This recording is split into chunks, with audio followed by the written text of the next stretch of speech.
தமிழ்நாட்டு மக்கள் அனைவருக்கும் வணக்கம். இந்திய பொருளாதாரம் வகுப்புகள் தான் பார்த்துட்டு இருக்கோம். முன்னாள் வகுப்பு வந்து இந்தியன் எக்கனாமி அப்படின்னு சொல்லக்கூடிய 11th சாப்டர் பார்த்தோம். அதன் தொடர்ச்சியாக முக்கியமா அதாவது எக்ஸாம் கண்டிப்பா கேட்கக்கூடிய கேள்வி வந்து இந்த வகுப்புல இருந்தா, அதாவது இந்த பாடத்துல இருந்தா கண்டிப்பா கேள்வி கேட்பாங்க. ஏன்னா இந்த பாடத்துல தான் வந்து 5ஆண்டு திட்டம் இருக்கு. இந்த பாடத்துல தான் வந்து நிலம் சார்ந்த நில சீர்திருத்தங்கள் சார்ந்த அனைத்து கொள்கைகளும் இந்த பாடத்துல தான் இருக்கு. இந்த பாடத்துல தான் மனித மேம்பாடு குறியீடுன்னு சொல்லிட்டு இருக்கு. ரைட்டா? அப்ப எக்ஸாம்ல கொஸ்டின்ஸ் கேட்கணும்னா 5 இயர் பிளான் எல்லாமே வந்து சிலபஸ்ல இருக்கா. இந்த பாடம் இந்திய பொருளாதாரம் விடுதலைக்கு முன்னாடி பின்னாடி இந்த பாடத்துல இருந்தா ஏகப்பட்ட கேள்விகள் எகனாமிக்ஸ்ல வரும். அதனால இந்த வகுப்பை கடைசி வரைக்கும் ஸ்கிப் பண்ணாம லாஸ்ட் வரைக்கும் பாருங்க. ரைட்டா?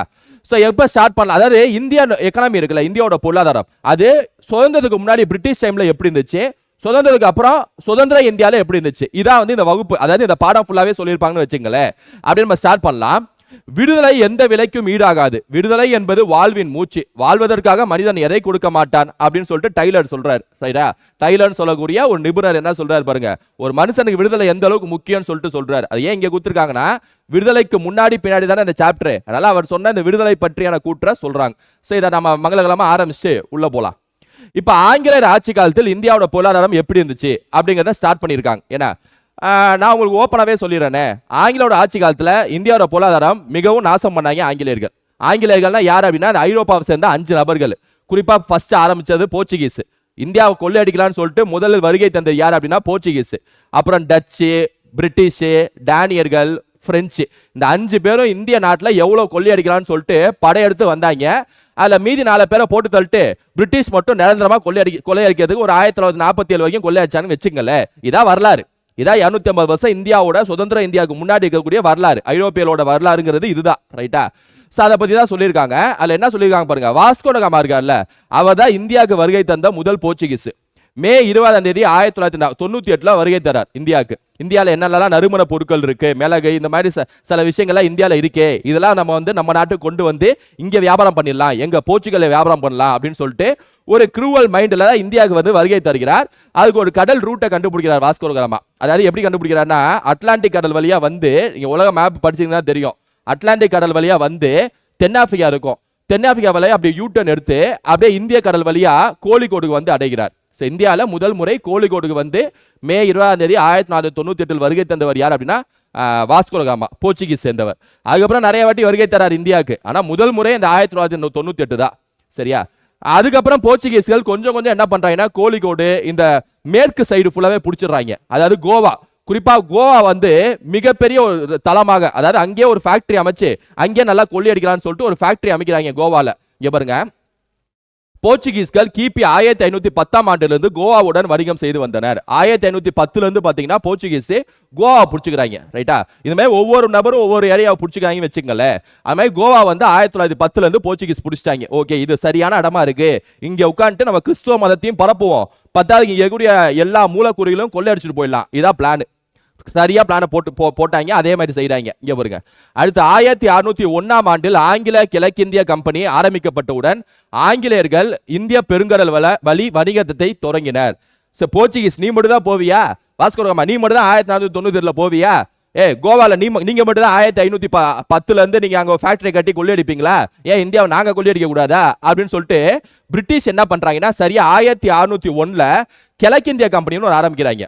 ஏன்னா அவங்க நாட்டுல இருந்து நம்ம இந்தியா பாத்தீங்கன்னா கிழக்கு சைடுல இருக்கும் வேர்ல்டு மேப்ல. அதனால கிழக்கிந்திய கம்பெனின்னு சொல்லிட்டு ஆரம்பிச்சு அவங்க உள்ள வராங்க. எல்லாத்தையும் தீர்த்துக்கிட்டு நான் தான் அங்க இந்தியா எனக்கான நாடு அப்படின்னு சொல்லிட்டு ஏதோ அவங்களோட சொந்த நாடு மாதிரி இங்க வராங்க. ரைட்டா?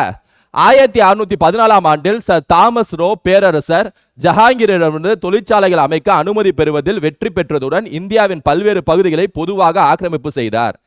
அதுல பேச்சு தரம் கொண்டவர் இந்த தாமஸ் ரோ போல. ஏன்னா அந்த பிரிட்டிஷ்ல, அதாவது ஃபர்ஸ்ட் வந்தது போர்ச்சுகீஸ், ஏன்னா அதன் தொடர்ச்சியாக பிரிட்டிஷ் தான் வந்து நிரந்தரமாக தங்கலாம் அப்படின்னு சொல்லிட்டு வராங்க. அது 1614ல தாமஸ் ரோ, இவர் தான் வந்து பிரிட்டிஷ் அம்பாசிடர் அப்படின்னு சொல்லுவாங்க. அதாவது பிரிட்டிஷ் ஒரு தூதகர் வராரு தாமஸ் ரோ. இங்க வந்து ஜஹங்கீர் மன்னர்ட்ட பேசுறாரு. இங்க மாதிரி நான் கொஞ்சம் இங்க கோட்டை கட்டிக்கிறேன், உங்க எல்லா பொருட்களும் நான் ஏற்றுமதி இறக்குமதி செய்யறேன், நமக்கு 2 பேர் பிசினஸ் பார்ட்னரா மாறிடலாம் அப்படின்னு சொல்லிட்டு ஜஹங்கீர்ட்ட கேட்க, ஜஹங்கீர் ஓகே சொல்ல அப்படியே இந்த குஜராத் பெல்ட் ஃபுல்லாவே அங்க கோட்டை கட்டுறதுக்கான வேலையை ஆரம்பிக்கிறாங்க பிரிட்டிஷ். ரைட்டா?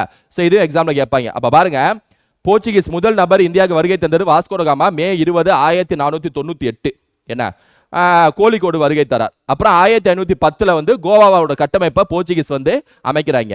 அதுக்கப்புறம் 1601 கிழக்கிந்திய கம்பெனின்னு சொல்லிட்டு பிரிட்டிஷ்ல ஒரு கம்பெனி ஆரம்பிச்சு அந்த கம்பெனி இந்தியாவை கொள்ளையடிப்பதற்கு தாமஸ் ரோவை அனுப்பி வைக்கிறாங்க. தாமஸ் ரோவா 1614 ஆண்டு 1614 இங்க இந்தியாவுக்கு வருகை தரார். வருகை தந்து ஜஹங்கீர்ட்ட பேசுறார். ஜஹங்கீர் வந்து கோட்டையை கட்டிங்க, ஒன்றும் பிரச்சனை இல்லைன்னு சொல்லிட்டு அனுமதியும் தரார். இதான் வந்து வரலாறு, ரைட்டா? அப்புறம் பிளாசி போர், இது நம்ம தெரியும், ஹிஸ்டரி பற்றினா தெரியும். பிளாசி போர், பக்சார் போர்னு சொல்லுவாங்க. இந்த 2 போர் மூலமாக தான் பிரிட்டிஷ் வந்து நிரந்தரமா நம்ம இந்தியாவில் வந்து தங்கிடலாம், இந்தியாவிலே நம்ம வந்து சூறையாடுறதுக்கு நிரந்தரமான ஒரு விஷயத்தை வந்து இந்த போர் மூலமா தான் இங்க வந்து ஜெயிச்சாங்கன்னு வச்சுங்களேன். பிளாசி போருக்கு 100 ஆண்டுகளுக்கு பின் ஆங்கில கிழக்கிந்திய கம்பெனியின் ஆட்சி இறுதியாக ஒரு முடிவுக்கு வந்தது. 1858 ஆண்டில் ஆங்கில பாராளுமன்றம் இந்தியாவை ஆளும் அதிகாரத்தை ஆங்கில கிழக்கிந்திய கம்பெனியிடமிருந்து ஆங்கில அரசுக்கு மாற்றி ஒரு சட்டம் இயற்றியது. அதாவது இந்த 1600கள் வந்து 1700கள் 1800கள் வரைக்குமே பாத்தீங்கன்னா, அதாவது சுமார் இந்த 200 வருஷம் பாத்தீங்கன்னா சரியா அந்த கிழக்கிந்திய கம்பெனின்னு சொல்லக்கூடிய கம்பெனி தான் நம்ம இந்தியாவை ஆட்சி செய்யும். அவங்க வைக்கிறதா சட்டம், அவங்க போடுறதா திட்டம், அவங்க அடிக்கிறதா கொள்ள. ஏன்னா விவசாய மக்கள்கிட்ட வந்து ரத்தத்தை உறிஞ்சாங்க, அந்த அளவுக்கு நில வருவாயை வந்து உறிஞ்சாங்க. யார் அப்படின்னா இந்த கிழக்கிந்திய கம்பெனி.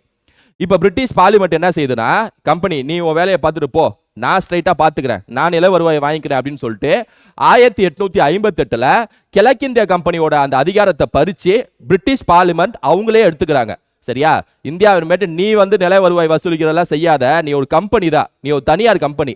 பிரிட்டிஷ் பார்லிமெண்ட் நாங்க, பிரிட்டிஷ் கவர்மெண்ட் நாங்களே செஞ்சுக்கிறோம். சரியா? நாங்களே வந்து ரத்தத்தை உறிஞ்சுக்கிறோம், நீ கொஞ்சம் ஓரமா போ அப்படின்னு சொல்லிட்டு அவங்க கையை மட்டும் தான் மாத்தி விட்டாங்க. மற்றபடி ஒரு நன்மையை இந்தியாவுக்கு இல்லைன்னு வச்சுங்களேன்.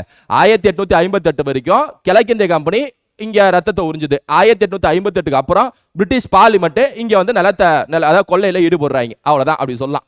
ஆங்கில கிழக்கிந்திய கம்பெனியிடம் வந்து அதிகாரம் ஆங்கிலேய அரசுக்கு மாற்றப்பட்ட போது இந்திய பொருளாதார நிலைமையை முழுவதுமாக மாற்ற இயலவில்லை.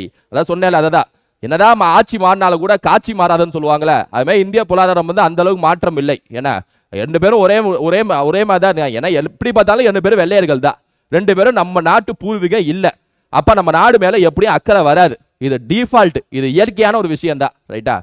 பாருங்க, ஆங்கிலேயர் காலத்தில் எப்படி இருந்துச்சு பாருங்க. ஆங்கிலேய நுழைவுக்கு முன்னாடி இந்திய பொருளாதாரம் கிராமத்தை சார்ந்து வாழ்ந்து வந்தது. அப்போது கிராம பொருளாதாரமானது சுயசார்பு பொருளாதாரமாக இருந்தது. ஆனால் ஆங்கிலேய ஆட்சியின் போது தொழிற்சாலைகள் வரை அனுமதிக்கப்பட்டன. பொருளாதாரம் மற்றும் அமைப்பு ரீதியான இந்த மாற்றம் இந்திய பொருளாதார நிலையை பின்தங்கிய நிலைக்கு தள்ளியது. அதாவது ஆங்கிலேயர்கள் இங்க வரத்துக்கு முன்னாடி வரைக்கும் இந்தியா வந்து தலை சிறந்த நாடா இருந்துச்சு. ஏற்றுமதியில டாப் 5ல இந்தியா வந்துடும். ஃபுல்லா விவசாயத்துல ஒரு சொர்க்க பூமியாவே இந்தியா இருந்துச்சுன்னு வச்சுங்களேன். அதான் சொல்றாங்க. அவங்க வந்ததுக்கு அப்புறம் முழுசா சூறையாடி ஏன்னா ஒரு மோசமான சூழ்நிலைக்கு இந்தியாவை தள்ளினாங்க. அதான் வந்து இந்த பாக்ஸ்ல குத்துருக்காங்கன்னு வச்சுங்களேன். அதை பாத்தீங்கன்னா உங்களுக்கே தெரியும். பிரிட்டன் நாடு இந்தியாவை காலனி ஆதிக்கத்தின் கீழ் 200 ஆண்டுகளுக்கு மேலாக சீரழித்து வந்தது. காலனி ஆதிக்க சிதைப்பின் அடிப்படையில் முழு காலத்தையும் வரலாற்று பொருளியல் வல்லுநர்கள் 3 கட்டங்களாக பிரித்தனர். அவை வணிக மூலதன காலம், தொழில் மூலதன காலம், நிதி மூலதன காலம். இவங்க கொள்ளையடிக்கிறாங்களா நம்ம நாட்டை, சரியா? இந்த கொள்ளையடிக்கக்கூடிய அந்த நாட்டை கொள்ளையடிக்கக்கூடிய இந்த காலகட்டத்தை 3ஆ பிரிக்கிறாங்க. 3 கொள்ளையா. அதுல ஒரு காலம் என்ன சொல்றாங்க அப்படின்னா வணிக மூலதன காலம், அதாவது பீரியட் ஆஃப் மர்ச்சன்ட் கேபிட்டல் சொல்லிட்டு ஆங்கிலத்தில் சொல்லுவாங்க. வணிகம்னா மர்ச்சன்ட், சரியா? இந்த வணிக மூலதன காலம்ங்கிறது எந்த வருஷத்துல இருந்து எந்த வருஷம் பாருங்க, 1757 இருந்து 1813 வரைக்கும், 1757 இருந்து 1813 வரைக்கும் பீரியட் ஆஃப் மர்ச்சன்ட் கேபிட்டல், அதாவது வணிக மூலதனம் காலம். இந்த காலகட்டத்தில் முழுக்க வணிகத்தில் ஈடுபடுவாங்க. சரியா? வணிகத்தில் ஈடுபடுவாங்கன்னா நம்ம நாட்டில் கூடிய அந்த மூலப்பொருட்கள்லாம் அவங்க நாட்டுக்கு எடுத்துட்டு போவாங்க. இதான் வந்து வணிக மூலதன காலம்னு வச்சுங்களேன். சரியா? அங்க சொல்லுவாங்க பாருங்க, ஆங்கில கிழக்கிந்திய கம்பெனியின் முக்கிய நோக்கம் இந்திய கிழக்கிந்திய பொருட்களை முற்றுரிமையாக வணிகம் செய்து லாபம் ஈட்டுவதாகும். முழுக்க அந்த கிழக்கிந்திய கம்பெனியோட நோக்கம் இந்த காலகட்டத்தில் 1757 to 1813 ஒரே கம்பெனி தான். இந்த ஒரு கம்பெனி இந்தியாவில் விவசாயம் சார்ந்த அந்த தானியங்களா இருக்கட்டும், அப்புறம் கனிமங்கள் சார்ந்த விஷயமா இருக்கட்டும், இதை எப்படியாவது எடுத்துட்டு அவங்க நாட்டுக்கு போயிட்டு அங்க ஒரு ஃபேக்டரியை கட்டி அந்த நாட்டு மக்களுக்கு விற்கணும். இதான் வந்து முதன்மையான நோக்கமா இருக்குன்னு வச்சுங்களேன். அது ஒரு கம்பெனி தான், அதான் மர்ச்சன்ட் கேபிட்டல். ஒரே ஒரு மர்ச்சன்ட் தான், ஒரே ஒரு கம்பெனி தான் அங்க இயங்கும். பல்வேறு கம்பெனிலாம் இயங்காது. அதான் சொல்றாங்க. இது இக்காலத்தில் பிரிட்டனில் தொழில் மூலதனத்தை முன்னேற்ற இந்தியா ஒரு மிக முக்கியமான சுரண்டல் பிரதேசமாக ஆங்கில கிழக்கிந்திய கம்பெனி கருதியது. ஒரு நல்ல சுரண்டறதுக்கு நல்ல இடம்டா இந்தியா. ஜார்க்கண்ட், பீகார போனா அங்க இரும்பு தாது கிடைக்குது, ஒடிசா போனா பாக்சைட் கிடைக்குது, கர்நாடகா போனா காஃபி கிடைக்குது, அசாம் போனா டீ கிடைக்குது. ஏன்னா அப்படியே இங்க மேற்கு வங்காளம் போனா அங்க அதாவது அங்க வந்து சணல் கிடைக்குது, குஜராத் வந்தனா அங்க நிலக்கடலை கிடைக்குது. அப்படியே கீழே மேற்கு தொடர்ச்சி மலை கிழக்கு தொடர்ச்சி மலை போனா அங்கேயும் வந்து உங்களுக்கு வந்து நறுமண பொருட்கள் கிடைக்குது, ஸ்பைசஸ் கிடைக்குது. அப்படியே கீழே இந்திய கடலுக்கு இறங்குனா அங்க முத்துக்கள் பவளங்கள் கிடைக்குது. நல்ல தரமான இந்தியா, அது தரமான இடம் கொள்ளி அடிக்கிறதுக்கு அப்படின்னு சொல்லிட்டு அதை தான் சொல்றாங்க சுரண்டல் பிரதேசமாக தெரிகிறது, சரியா அப்படின்னு சொல்லிட்டு சொல்றாங்க யாரு, பிரிட்டிஷ். அதுக்கப்புறம் இது வந்து மூலதன காலமா, அதாவது மெர்ச்சன்ட் கேபிட்டலிசமா, அதாவது வணிக மூலதன காலமா. இது எந்த ஆண்டுன்னு கேட்பாங்க. 1757 இருந்து 1813 வரைக்கும், சரியா, சுமார் இந்த 60 வருஷம் வச்சுங்க. அதுக்கப்புறம் தொழில் மூலதன காலம், அதாவது பீரியட் ஆஃப் இண்டஸ்ட்ரியல் கேபிட்டல் அப்படிங்குவாங்க. அது எப்பல இருந்துன்னா 1813 இருந்து 1858. இந்த 1813 ஏன் முக்கியமா சொல்றாங்கன்னா, அந்த 1813 பட்டய சட்டம்னு ஒன்று போடுவாங்க பிரிட்டிஷ் பார்லிமெண்ட்ல. போட்டு என்ன சொல்லுவாங்கன்னா, இந்த கிழக்கிந்திய கம்பெனி மட்டும் ஒற்றை ஆதிக்கம் செலுத்துது இந்தியால, அப்படி இருக்கக்கூடாது. பல கம்பெனிஸ் வந்து இந்தியாவில் வந்து நீங்க போகலாம், அங்க ஆபீஸ் ஆரம்பிக்கலாம், அங்க இருக்கக்கூடிய வளங்களை நீங்க வந்து சூறையாடலாம்.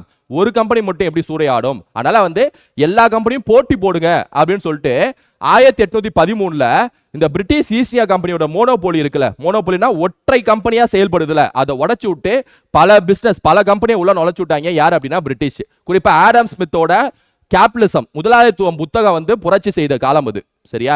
ஆடம் ஸ்மித்தோட கோட்பாடு இருக்குல்ல, எப்பா எல்லாரும் போட்டி போடுங்கடா, எல்லாருமே வந்து ஒரு செல்ஃப் இன்ட்ரெஸ்ட்ல பிசினஸ் ஆரம்பிங்கன்னு சொல்லிட்டு ஆடம் ஸ்மித்தோட கருத்து பரவிய காலம் அந்த காலம். அந்த காலத்துல தான் 1813 பட்டய சட்டம்னு ஒன்று போட்டு கிழக்கிந்திய கம்பெனி மட்டும் ஏன் இந்தியாவில் இயங்குது, எல்லா பிரிட்டிஷ்ல இருக்க எல்லா கம்பெனி இந்தியாவுக்கு போ, அங்க பாரு எல்லாமே இருக்கு பாரு, போய் எல்லாத்தையும் அங்க எடுத்துட்டு வா, இங்க இங்கிலாந்துக்கு எடுத்துட்டு வா அப்படின்னு சொல்லிட்டு அனுப்பிச்சு விட்டாங்க. யாருன்னா பார்லிமெண்ட். அதனால தான் 1813 இந்த வருஷத்தை சொல்றாங்க. அந்த வருஷத்துல இருந்து 58 வரைக்குமே பார்த்தீங்கன்னா இண்டஸ்ட்ரீஸ் தொழிற்சாலைகள் இந்தியாவில் அதிகமாக வளர ஆரம்பிச்சது, சரியா. அதிகமாக வளர்ந்து இங்கே கூடிய மூலப்பொருளை வந்து ஒரு ஃபினிஷ் ப்ராடக்டா மாத்துறது, இல்லைன்னா இங்கேருந்து பிரிட்டிஷ்க்கு எடுத்துட்டு போய் அங்கேருந்து இறக்குமதி செய்யறது இந்தியாவுக்கு, இந்த மாதிரி விஷயத்துல ஈடுபட்டாங்க. யார் அப்படின்னா பிரிட்டிஷ். பிரிட்டிஷ் துணிமணிகளின் சந்தையாக இந்தியா விளங்கியது. அதான் டெக்ஸ்டைல் இண்டஸ்ட்ரீஸ் வந்து அதிகமாக குரோ ஆன காலம், வளர்ச்சியான காலம் இந்த காலம் தான், இண்டஸ்ட்ரியல் கேபிட்டல், சரியா.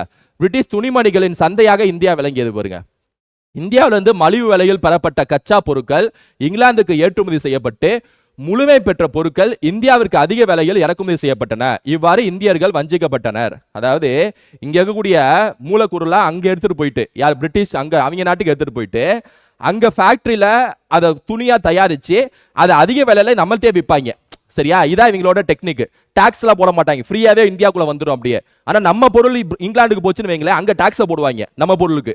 இது எப்படி இருக்கு? இந்த மாதிரி கொள்ளையடிச்சாங்க இந்த பிரிட்டிஷ். இந்த காலத்தை தான் வந்து தொழில் மூலதன காலம்ங்கிறாங்க, சரியா. அதாவது இதை நான் எப்படி பிரிக்கிறேன் அப்படின்னா, முதல் கொள்ளையர் காலம், இரண்டாம் கொள்ளையர் காலம், மூன்றாம் கொள்ளையர் காலம் அப்படி பிரிக்கலாம். முதல் கொள்ளையர் காலம்ங்கிறது ஏன்னா முதல் கொள்ளை காலம்ங்கிறது வணிக மூலதன காலம் 1757 இருந்து 1813 வரைக்கும். இரண்டாம் கொள்ளை காலம்ங்கிறது தொழில் மூலதன காலம் 1813 இருந்து 1857 வரைக்கும். ஏன்னா மூன்றாவது கொள்ளை காலம்ங்கிறது நிதி மூலதன காலம். நம்ம வளர்ச்சி அடைகிறாங்கள, இப்ப நிதி வரைக்கும் வந்துட்டாங்க, பணப்புழக்கம் பேங்க்கு அந்த அளவுக்கு வந்துட்டாங்க. இப்ப காலத்தை பாருங்க, 19ஆம் நூற்றாண்டின், அதாவது 1857 வரைக்கும் பார்த்தோமா, அப்படியே 1857 இருந்து 1947 வரைக்கும் ஒரு 100 வருஷம் 90 வருஷம், ரைட்டா. லாஸ்ட் 90 வருஷம் சுதந்திரம் கிடைக்கிறதுக்கு முன்னாடி அதை வந்து நிதி மூலதன காலம் சொல்லுவாங்க, பீரியட் ஆஃப் ஃபைனான்சியல் கேபிட்டல்னு சொல்லுவாங்க. ஸோ இந்த காலத்தில் என்ன பண்றாங்கன்னா, நிதிநிலை அதாவது நிதி நெருக்கடியை உண்டாக்குறாங்க, பிளஸ் ஃபைனான்ஸை வந்து அதிகப்படுத்துறாங்க. கந்து வட்டிக்கு விடுறது, வட்டிக்கு விடுறது, பேங்க் ஆரம்பிக்கிறது, பேங்க் வட்டிக்கு விடுறது, ஏற்றுமதி இறக்குமதி இந்த மாதிரி விஷயத்துல ஈடுபட ஆரம்பிக்கிறாங்க. யார் அப்படின்னா பிரிட்டிஷ், ரைட்டா. 19ஆம் நூற்றாண்டின் இறுதி ஆண்டிலிருந்து விடுதலை அடைந்த காலம் வரை மூன்றாவது கட்டமான நிதி மூலதன காலமாகும். இக்காலகட்டத்தில் மேலாண்மை முகைமை நிறுவனங்கள், ஏற்றுமதி இறக்குமதி நிறுவனங்கள், செலவாணி மற்றும் வங்கிகள், சில மூலதன ஏற்றுமதிகள் ஆகியவற்றில் நிதி ஆதிக்கம் தொடங்கியது. அதான் எக்ஸ்போர்ட் இம்போர்ட், எக்ஸ்சேஞ்ச் பேங்க்ஸ், வங்கிகள் உருவாக்குறது, வங்கிகளின் ஆதிக்கம், இது எல்லாமே இந்த காலத்துல தான் தொடங்கிச்சு. ஸோ எக்ஸாம்ல கேட்பாங்க, வணிக காலம் எந்த காலம், வணிக காலத்துல என்னெல்லாம் ஈடுபட்டாங்க அப்படின்னா ஒரே கம்பெனி கொள்ளையடிச்சது, ரைட்டா. தொழிற்சாலை காலத்துல டெக்ஸ்டைல் இண்டஸ்ட்ரி ஆரம்பிச்சாங்க, இங்கேருந்து மலிவு பொருட்களை எடுத்துட்டு போறது, அங்க ஃபினிஷ்ட் ப்ராடக்டா மாத்தி இந்தியாவுக்கு அதிகமான விலையில விற்கிறது, இதெல்லாம் இண்டஸ்ட்ரியல் கேபிட்டல் காலம். இந்த கடைசி 90 வருஷம் காலம் இருக்குல்ல, இந்த நிதி, இதுல வந்து எக்ஸ்சேஞ்ச் பேங்க், சரியா, செலவாணி வங்கிகள் ஆரம்பிக்கிறது, ஏற்றுமதி இறக்குமதி கொள்கைகள், இதெல்லாமே இந்த காலம். ஸோ எப்படி கேட்டாலும் நீ எக்ஸாம் அடிக்கணும் ஆன்சரை. இந்திய மூலதனத்தை கொள்ளையடித்து இந்தியாவில் இருப்பு பாதை, சாலை வசதிகள், அஞ்சலத்துறை, பாசனம், ஐரோப்பிய வங்கி முறை, கல்வி ஆகிய குறிப்பிட்ட பகுதிகளில் பெரிய அளவில் முதலீடு செய்ய பிரிட்டன் முடிவு செய்தது. இதனால் சில பயன்களும் விளைந்தன என்பதை மறுக்க முடியாது. சில பயன்கள் இருக்கும், சரியா? சில பயன்கள் இருக்காம இருக்காது. ஏன்னா அவங்க ரயில்வே போடுறாங்க, எல்லாம் அவங்க கொள்ளையடிக்கிறதுனாலும் ரயில்வே போட்டாங்களே, ரோடு போடுறாங்க, அவங்க கொள்ளையடிக்கிறதுக்கான ரோடு போட்டாங்களே, எல்லா தொழிற்சாலை ஆரம்பிக்கிறாங்க, எல்லா வங்கிகள் ஆரம்பிக்கிறாங்க, எல்லாமே அவங்களுக்காக தான். ஆனா ஆரம்பிச்சிட்டாங்களே, அது எப்படி பார்த்தாலும் இந்தியாவில் ஒரு கட்டணம் வந்துருச்சு அப்படின்னு பார்த்தா அது பிளஸ் தான். ஏன்னா இன்னைக்கு டேட்ல அது அந்த அவங்களோட அந்த நிர்வாகத்தின் தொடர்ச்சியாக தான் நம்ம ஈஸியாக கேரி ஃபார்வர்ட் பண்ணி சொந்தத்துக்கு பின்னாடி கொண்டு போனோம். ஆனா அவங்களோட நோக்கம் என்ன, அதான் முக்கியம். எதுக்காக ஆரம்பிக்கிறாங்க, அதான் நம்ம ஒரு செயலை விட செயல் செய்வதற்கான நோக்கம் ரொம்ப ரொம்ப முக்கியம். ஒரு மனிதன் ஒரு செயலை செய்யறானா அந்த செயலை பாராட்டலாம், ஆனா அதை விட என்ன நோக்கத்துக்கு செய்யறான், அவனோட மூளை என்ன சொல்லுது, அவன் சுயநலமா செய்யறானா இல்ல பொதுநலமா செய்யறானா, இதான் முக்கியம், சரியா? அதனால அப்படிதான் நம்ம யோசிக்கணும். அப்ப பிரிட்டிஷை பார்த்தா சுயநலமா தான் செஞ்சிருக்காங்க, ரைட்டா? செயல் ஓகே, இங்க எல்லாம் நடந்து முடிஞ்சிச்சு, ஆனா அவங்களோட மூளை சுயநலமா தானே இருக்கு, அப்படிதான் பார்க்கணும். அது மட்டும் இல்லாம இந்தியாங்கிறது அவங்க நாடே இல்ல, ஒரு அட்டாச்சே வராது எமோஷனலா, இது இயற்கையாவே இருக்கக்கூடிய விஷயம், சரியா? அதனால பிரிட்டன் பாருங்க, பிரிட்டன் ரயில்வே கட்டமைப்பு கொள்கையானது கற்பனை செய்ய முடியாத பொருளாதார பயனில கொள்கையாகும். இந்தியாவின் வரி செலுத்துவோர் இருப்பு பாதை நிர்மாணத்திற்கு நிதி செலுத்த கட்டாயப்படுத்தப்பட்டனர். நிதி வரி நிதியெல்லாம் கட்டாயமா நீங்க செலுத்தணும்னு சொல்லிட்டு கட்டாயப்படுத்தினாங்க. எது 3 பீரியட்லயுமே. 1858ஆம் ஆண்டு ஆங்கில கிழக்கிந்திய கம்பெனி தனது அரசியல் அதிகாரத்தை பிரிட்டிஷ் அரசிடம் ஒப்படைத்தது. இதான் முன்னாடியே பார்த்துட்டோம், ரைட்டா? அடுத்தது இந்திய கைவினை பொருட்கள் நசிவு காலம். இப்போ 3 காலம் பார்த்துட்டோங்க. இப்போ இது வரைக்கும் நம்ம என்ன பார்த்துருப்போம், வாஸ்கோடகாமால ஆரம்பிச்சோமா 1498, கோவா 1510, பிரிட்டிஷ் கிழக்கிந்திய கம்பெனி 1601 ஆரம்பிக்கிறாங்களா, பிரிட்டிஷ் இங்க தாமஸ் ரோ வந்தாரா, இங்க ஜஹன்கிட்ட அனுமதி பெற்றாரா, இங்க நாங்க ஒரு ஃபேக்டரி ஆரம்பிச்சுட்டோம்னு சொல்லிட்டு. அப்புறம் அந்த 5 பேருக்கு சண்டை வந்துச்சு, அதுல பிரிட்டிஷ் தான் நான் தான் இங்க நிரந்தரமா இங்கே தான் இருப்பேன், நான் தான் இந்தியா சொந்தக்காரன் அப்படின்னு சொல்லிட்டு பிரிட்டிஷ் நிரந்தரமா சுதந்திரம் கிடைக்க வைக்க இருந்தாங்களா. 3 கேபிட்டல் 3 பீரியடா பிரிக்கலாமா. 1 மர்ச்சன்ட் கேபிட்டல் வணிக மூலதன காலமா, 2வது இண்டஸ்ட்ரியல் கேபிட்டல் தொழில் காலமா, 3வது நிதி காலம். வணிக மூலதன காலம் 1757 to 1813, தொழில் காலம் 1813 to 1857, நிதி காலம் 1857 to 1947, லாஸ்ட் 90 வருஷம் சுதந்திரம் கிடைக்கிறதுக்கு முன்னாடி. இதெல்லாமே பார்த்தோம், என்னெல்லாம் அவங்களோட செயல்பாடு சொல்லி பார்த்துட்டோம், ரைட்டா?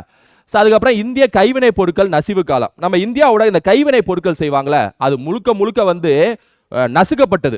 ஏன் அப்படி சொல்றேன் அப்படின்னா, இந்தியா அதாவது எப்ப இவங்க மிஷின் மேடு ப்ராடக்ட்ஸ், அதாவது மிஷின்ல உருவானக்கூடிய ஒரு பொருட்கள் இந்த மாதிரி விற்பனை செய்ய ஆரம்பிச்சாங்களோ பிரிட்டிஷ் இங்க இந்தியாவில், மார்க்கெட் ஃபுல்லாவே அவங்களோட பொருட்களா நிரம்பிச்சு. அப்ப இந்தியாவோட அந்த கைவினை பொருட்கள் இருக்குல்ல, அந்த மார்க்கெட்டை க்ளோஸ் பண்ணாங்க. அதனால அவங்க வேலைவாய்ப்பு இல்லாம ஒரு சூழ்நிலை நோக்கி விட்டாங்க. யார் கைவினை பொருட்கள் செய்யறவங்க வேலைவாய்ப்பு இல்லாம பிரிட்டிஷோட இண்டஸ்ட்ரியிலே வேலை செய்யக்கூடிய ஒரு இக்கட்டான சூழ்நிலைக்கு தள்ளினாங்க. யார் அப்படின்னா இந்த பிரிட்டிஷ்.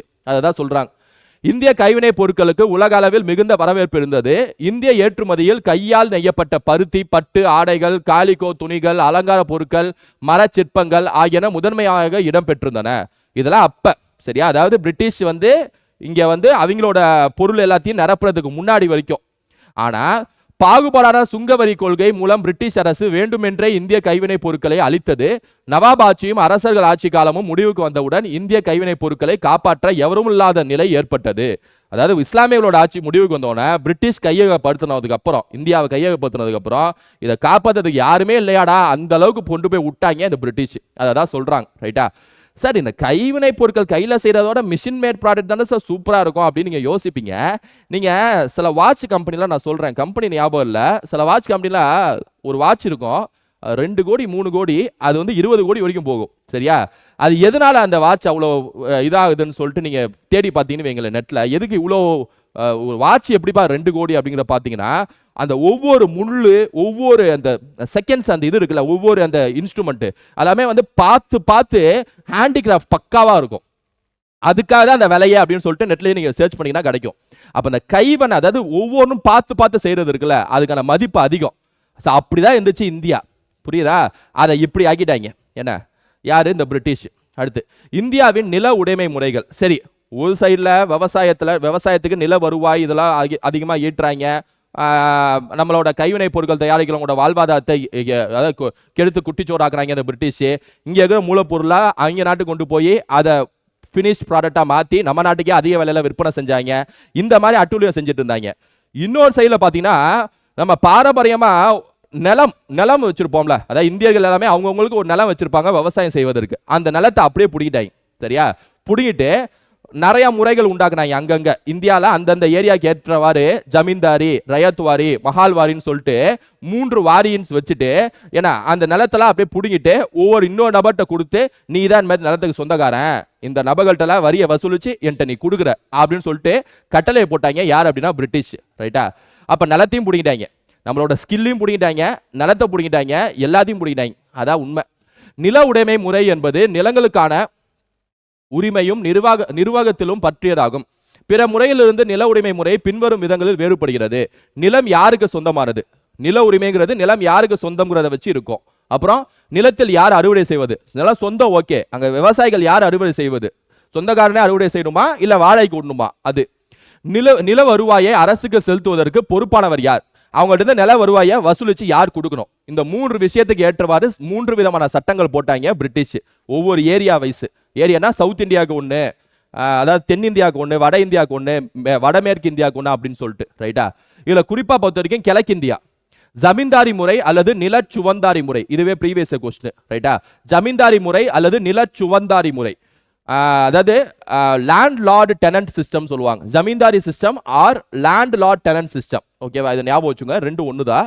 இது என்னன்னா ஜமீன்தாரி சிஸ்டம் சொல்லிட்டு இந்த கிழக்கு இந்தியா இருக்குல்ல, பெங்கால், பீகார், ஒடிசா, ஜார்க்கண்ட், இந்த இந்தியாவில், இந்த கிழக்கு இந்தியாவில் ஜமீன்தாரி முறைன்னு ஒன்று உருவாக்குறாங்க பிரிட்டிஷ்.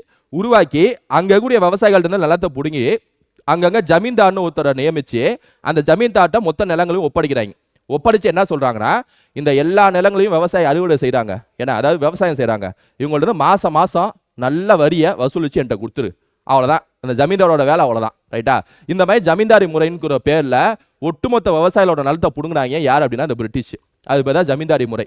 அதில் குறிப்பாக பார்த்தீங்கன்னா இந்த கான்வாலிஸ்ன்னு சொல்லக்கூடிய இந்த நபர். சரியா, கான்வாலிஸ் பிரபுலாம் தேவையில்ல, கான்வாலிஸ்னே சொல்லுவோம். கான்வாலிஸ் 1793ஆம் ஆண்டில் நிரந்தர சொத்துரிமை சட்டத்தை அறிமுகப்படுத்திய பிறகு ஜமீன்தாரி முறையை ஆங்கில கிழக்கிந்திய கம்பெனி உருவாக்கியது. இம்முறையில் நிலச்சுவந்தாரர்களும் ஜமீன்தாரர்களும் நிலத்தின் சொந்தக்காரர்களாக அறிவிக்கப்பட்டு நில வருவாயை அரசுக்கு செலுத்த வேண்டிய முழு பொறுப்பும் அவர்களிடமே வழங்கப்பட்டது. அதான் சொன்னேன்ல, அப்படியே நிலத்தை பிடுங்கி ஜமீன்தார்ட்ட கொடுத்து நீங்க தான் நில வருவாயை கொடுக்கணும் அப்படின்னு சொல்லிட்டு அந்த பொறுப்பை அவங்கள்ட்ட கொடுத்துட்டாங்க. கொடுக்கலனா உங்களோட இதை கேன்சல் பண்ணிடுவேன் அப்படின்னு சொல்லிட்டு சொல்றாங்க. ரைட்டா, நிலத்தை நான் வாங்கிட்டுருவேன் அப்படின்னு சொல்லிட்டு. வசூலிக்கப்பட்ட நில வருவாயில் 11/10 பங்கு அரசுக்கு செலுத்தப்பட வேண்டும் என்றும் மீத தொகை ஜமீன்தார்களுக்கான ஊதியமாகவும் அறிவிக்கப்பட்டது. இங்க பாருங்க, வசூலிக்கிறது ஜமீன்தார் தான் கஷ்டப்பட்டு வசூலிக்கிறாங்க, கஷ்டப்படுறது விவசாயிகள், அது அல்டிமேட்டா அதான் உண்மை. அதையும் தாண்டி ஜமீன்தார்கள் வசூலிக்கிறாங்க. வசூலிச்சதுக்கு அப்புறம் ஒரு ரேஷியோ சொல்றாங்க பாருங்க, 11/10. அதாவது ஒரு 1100 ரூபாய் நீ வசூலிக்கிற அப்படின்னா 1100ல 11/10 பங்கு, அதாவது 1100 × 10/11 போடுங்களேன், எவ்வளவு வரும்? ஒரு 1000 ரூபாய் வருமா?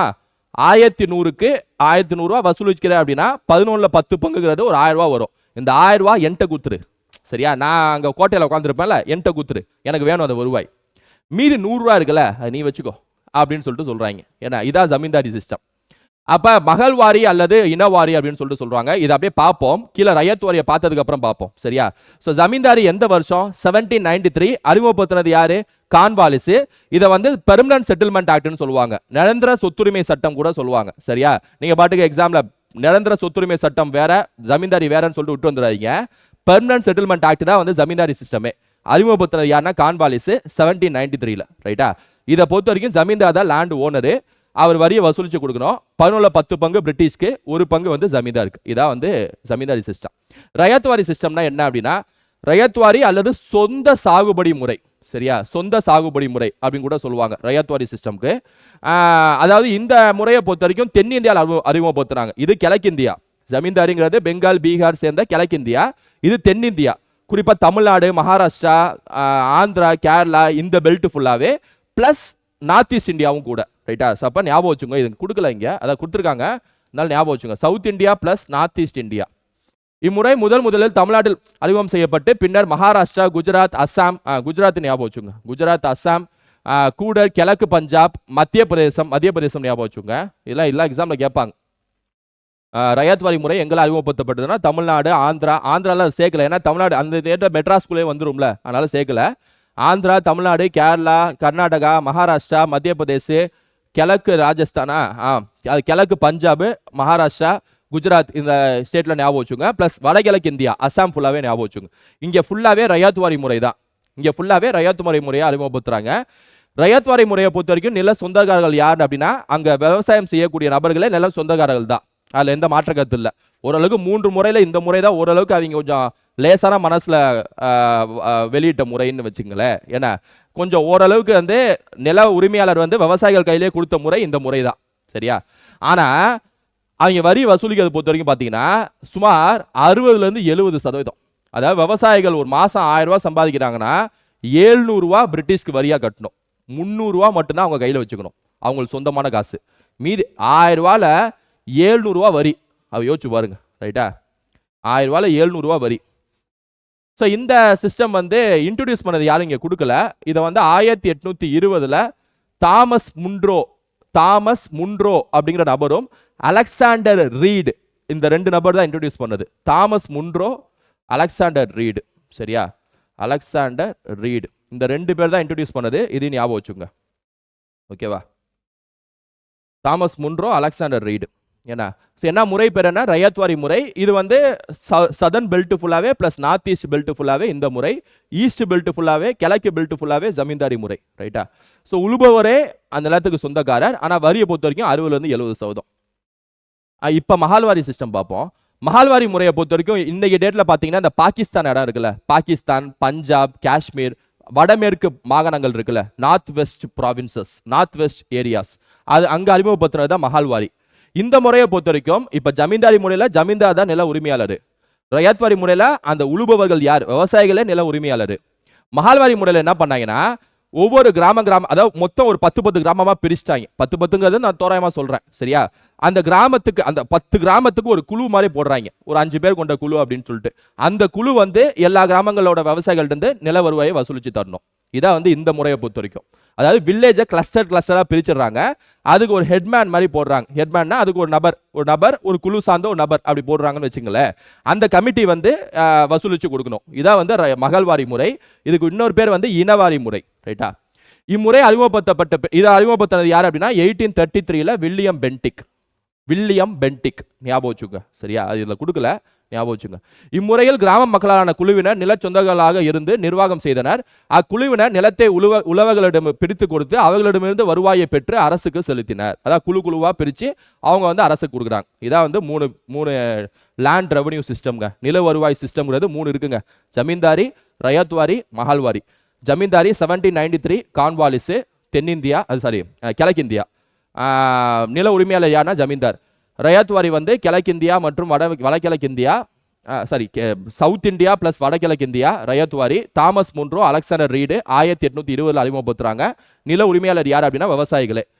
மஹால்வாரி யார் அப்படின்னா அந்த வில்லேஜ் ஹெட்மேனு, அதாவது ஒரு நபர் குழு மாதிரி போடுறாங்க, அவங்க வசூலிச்சு கொடுக்கணும். இது வந்து வடமேற்கு மாகாணங்கள் ஃபுல்லாவே அறிமுகப்படுத்துறாங்க. இதை பொறுத்த வரைக்கும் 1833ல் வில்லியம் பென்டிக் அறிமுகப்படுத்துறார். ஸோ 3 முறையில் நிலத்தை பிடுங்கினாங்க. யார் அப்படின்னா பிரிட்டிஷ். அது தொழில் காலனித்துவம், முதலாளித்துவம். இது சும்மா ஒன்றும் இல்லை, நம்ம இது வரைக்கும் படிச்சதா இல்லை கொடுத்துருப்பாங்கன்னு வச்சுங்களேன். சும்மா நீங்கள் ரீட் விட்டாலே போதும். ரைட்டா? அந்த அளவுக்கு இல்லை, பெருசாக நான் பார்த்துட்டேன், எதுவும் பெருசாக இல்லை. ஆங்கிலேயர் ஆதிக்கத்தால் பொருளாதாரத்தில் ஏற்பட்ட பிரச்சனைகள். நான் சொன்ன பிரச்சனைகள்லாம் நீங்கள் படித்து பார்த்தா தெரியும். சரியா? இதுவும் பெருசாக நம்ம பேசுறதா சொல்லியிருப்பாங்க. ஆங்கில ஆதிக்கம் இந்திய தொழில்களை முடக்கியது. ஓகேவா? ஆங்கில பொருளாதார கொள்கைகள் இந்தியாவின் மூலதன ஆக்கத்தை குன்ற செய்து வளர்ச்சியை தடுத்து நிறுத்தின. நம்ம பார்த்துட்டோம். நம்மிடமிருந்து சுரண்டப்பட்ட சொத்துக்கள் ஆங்கிலேயர்களின் மூலதன முன்னேற்றத்துக்கு நிதியுதவி செய்தனர். அதுவும் பார்த்தாச்சு. பெரும்பாலான மக்கள் தங்கள் வாழ்வாதாரத்தை வேளாண்மையை சார்ந்து இருந்த போதும் இந்திய வேளாண்மை தொழில் தேக்கமடைந்து நழுவிட்டது. ஆங்கில காலனி ஆதிக்கத்தால் தோட்டக்கலை, சுரங்கங்கள், சணல் ஆலைகள், வங்கிகள், கப்பல் போக்குவரத்து முதலான துறைகள் முன்னேற்றத்துக்காக எடுக்கப்பட்ட நடவடிக்கைகள் முதலாளித்துவ நிறுவனங்களை ஊக்குவித்தன தவிர மக்களை ஊக்குவிக்கல அப்படின்னு சொல்லிட்டு சொல்றாங்க. ரைட்டா? ஸோ இதெல்லாமே வந்து ஒரு வாடி ரீட் விட்டுருங்க. அடுத்து, ஸோ இது வரைக்கும் நம்ம பார்த்தது எல்லாமே என்ன அப்படின்னா இந்தியாவோட சுதந்திரத்துக்கு முன்னாடி அவங்களோட பொருளாதார திட்டமிடல் எப்படி இருந்துச்சு, அந்த 3 விதமான, அதாவது industrial capital, merchant capital, finance capital பார்த்தோம். அதுக்கப்புறம் பொறுத்த வரைக்கும் பார்த்தீங்கன்னா இந்த ஆங்கிலோட இந்த கொள்கைகள் இருக்குல்ல, நில வருவாய் திட்டங்கள், அதாவது ஜமீன்தாரி, ரயாத்வாரி, மஹால்வாரி அப்படின்னு சொல்லிட்டு எப்படி நிலத்தை பிடுங்குறாங்க, அதோட பாதங்கள் சாதங்கள் என்ன அப்படிங்கிறத பார்த்துட்டோம். இப்போ நம்ம 1991ஆம் ஆண்டுக்கு முந்தைய முக்கிய தொழில் கொள்கைகள், அதாவது இப்போ நம்ம என்ன பார்ப்போம் அப்படின்னா இது வரைக்கும் பார்த்தது சுதந்திர இந்தியாவுக்கு முன்னாடி வரைக்கும். இப்ப நம்ம பார்க்க போறது சுதந்திர இந்தியாவுக்கு அப்புறம், அதாவது 1947க்கு அப்புறம் இந்தியா சுதந்திரம் பெற்றதுக்கு அப்புறம் எப்படிலாம் இந்தியா தனது கட்டமைப்பை நிறுவியது, தொழிற்சாலைகளை எப்படி நிறுவியது, விவசாயத்தை எப்படி தக்க வச்சது, சேவைத்துறையை எப்படி தக்க வச்சது, அதை வந்து இனிமேட்டு கொடுப்பாங்க. அப்படின்னு நம்ம வரிசையா பார்த்துடலாம். 1991 ஆண்டுக்கு முந்தைய முக்கிய தொழில் கொள்கைகள் பார்ப்போம். தொழில் கொள்கை என்ன, விவசாய கொள்கை என்ன அப்படின்னு சொல்லிட்டு வரிசையா பார்க்கலாம். தொழில் கொள்கை, அதாவது குறிப்பா பாத்தீங்கன்னா சுதந்திரம் கிடைச்சதுக்கு அப்புறம் இந்தியாவில் முக்கியமான ஒரு வேலை என்னவா இருந்துச்சுன்னா, விவசாயம் மற்றும் தொழிற்சாலை இந்த ரெண்டையும் மேம்படுத்த வேண்டிய வேலை வந்து இந்தியாவுக்கு அதிகமாகவே இருந்துச்சுன்னு வச்சுங்களேன். ஏன்னா அந்த அளவுக்கு பிரிட்டிஷ் விட்டுட்டு போனாங்க. சரியா, விவசாயத்தை ஃபுல்லாவே சூறையாடினாங்க, தொழிற்சாலை அங்கங்கதான் கொண்டு வந்து வச்சாங்க. அதை வந்து சீரமைக்க வேண்டியது இந்தியாவோட கட்டாயமா இருந்துச்சு. அப்ப நேருவோட ஆட்சி காலம் 1947 இருந்து 1964 வரைக்கும் நேரு தான் பிரதமர். சரியா, அவர் வந்து ஒவ்வொரு தொழில் கொள்கையா அப்படியே அறிமுகப்படுத்துறார். அது எல்லா தொழில் கொள்கையும் எக்ஸாம்ல கேட்பாங்க. பாருங்க, ஆசியாவின் 3வது முக்கியமான பொருளாதாரம் இந்தியாவாகும். ஏசியாவிலே 3rd லார்ஜஸ்ட் எக்கானமி இந்தியா தான். 70 ஆண்டு கால விடுதலை பெற்ற வாழ்க்கை இந்தியாவின் சமூக பொருளாதார முன்னேற்றத்தில் ஒரு குறிப்பிடத்தக்க மாற்றத்தை ஏற்படுத்தியது. இந்திய தொழில் கொள்கை வந்து இங்க பாருங்க, இந்த வருஷம் கொடுத்துருக்காங்க பாருங்க. உங்களே 1948 ஒரு கொள்கை போட்டாங்க, இதுவே எக்ஸாம்ல கேட்பாங்க.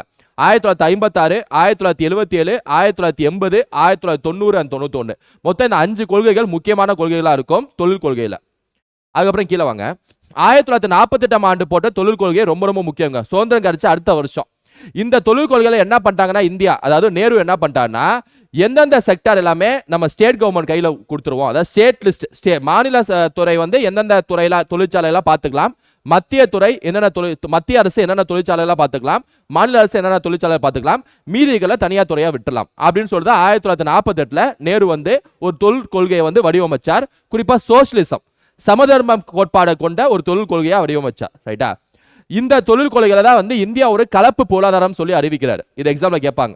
1948 தொழில் கொள்கை தான் இந்தியா இஸ் a மிக்சர் எக்கானமின்னு சொல்லிட்டு அறிவிக்கிறார். அதாவது இந்தியால பப்ளிக் கம்பெனி இருக்கும், பிரைவேட் கம்பெனி இருக்கும் அப்படின்னு சொல்லிட்டு சொல்றார். இந்திய அரசு தொழில்மயமாதலின் குறிப்பிடத்தக்க பங்களிப்பை உணர்த்தியது. ஆகையால் 1948 ஆண்டு ஏப்ரல் 6ஆம் நாள் தனது முதல் தொழில் கொள்கையை அறிவித்தது.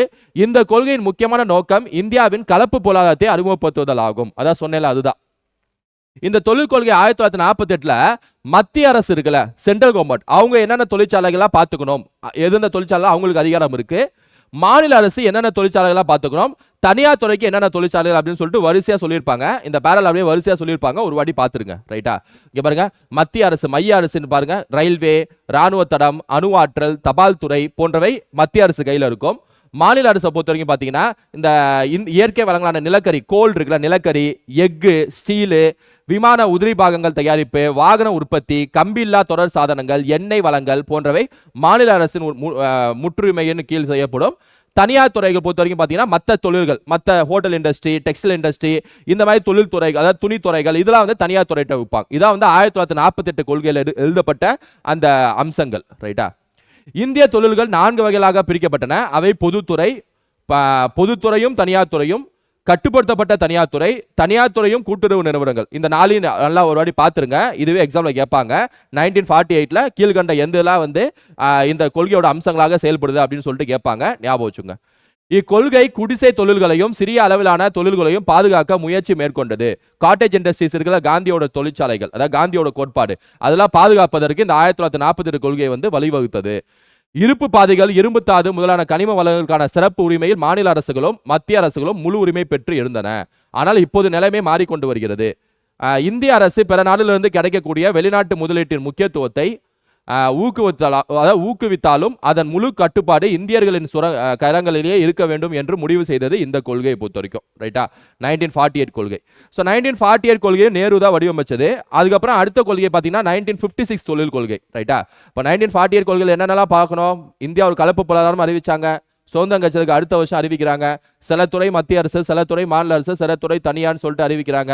இந்த மாதிரி முக்கியமான பாயிண்ட்ஸ்லாம் 1948 நம்ம தெரிஞ்சுக்கணும்.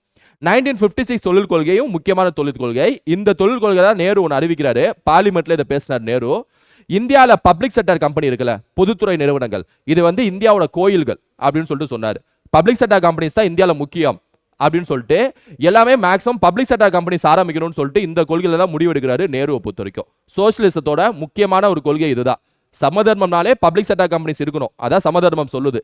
அப்ப பிஹெச்எல், பிஎஸ்எல் போன்ற பப்ளிக் செக்டர் கம்பெனிஸ் நிறைய உருவாக்கணும் அப்படின்னு சொல்லிட்டு பொது அரசு துறைகள், அரசு சார்ந்த தொழிற்சாலைகள் நிறைய உருவாக்கணும்னு சொல்லிட்டு இந்த தொழில் கொள்கையில தான் நேரு முடிவு எடுக்கிறார். ரைட்டா, பார்லிமெண்ட்ல இதை பேசினார்.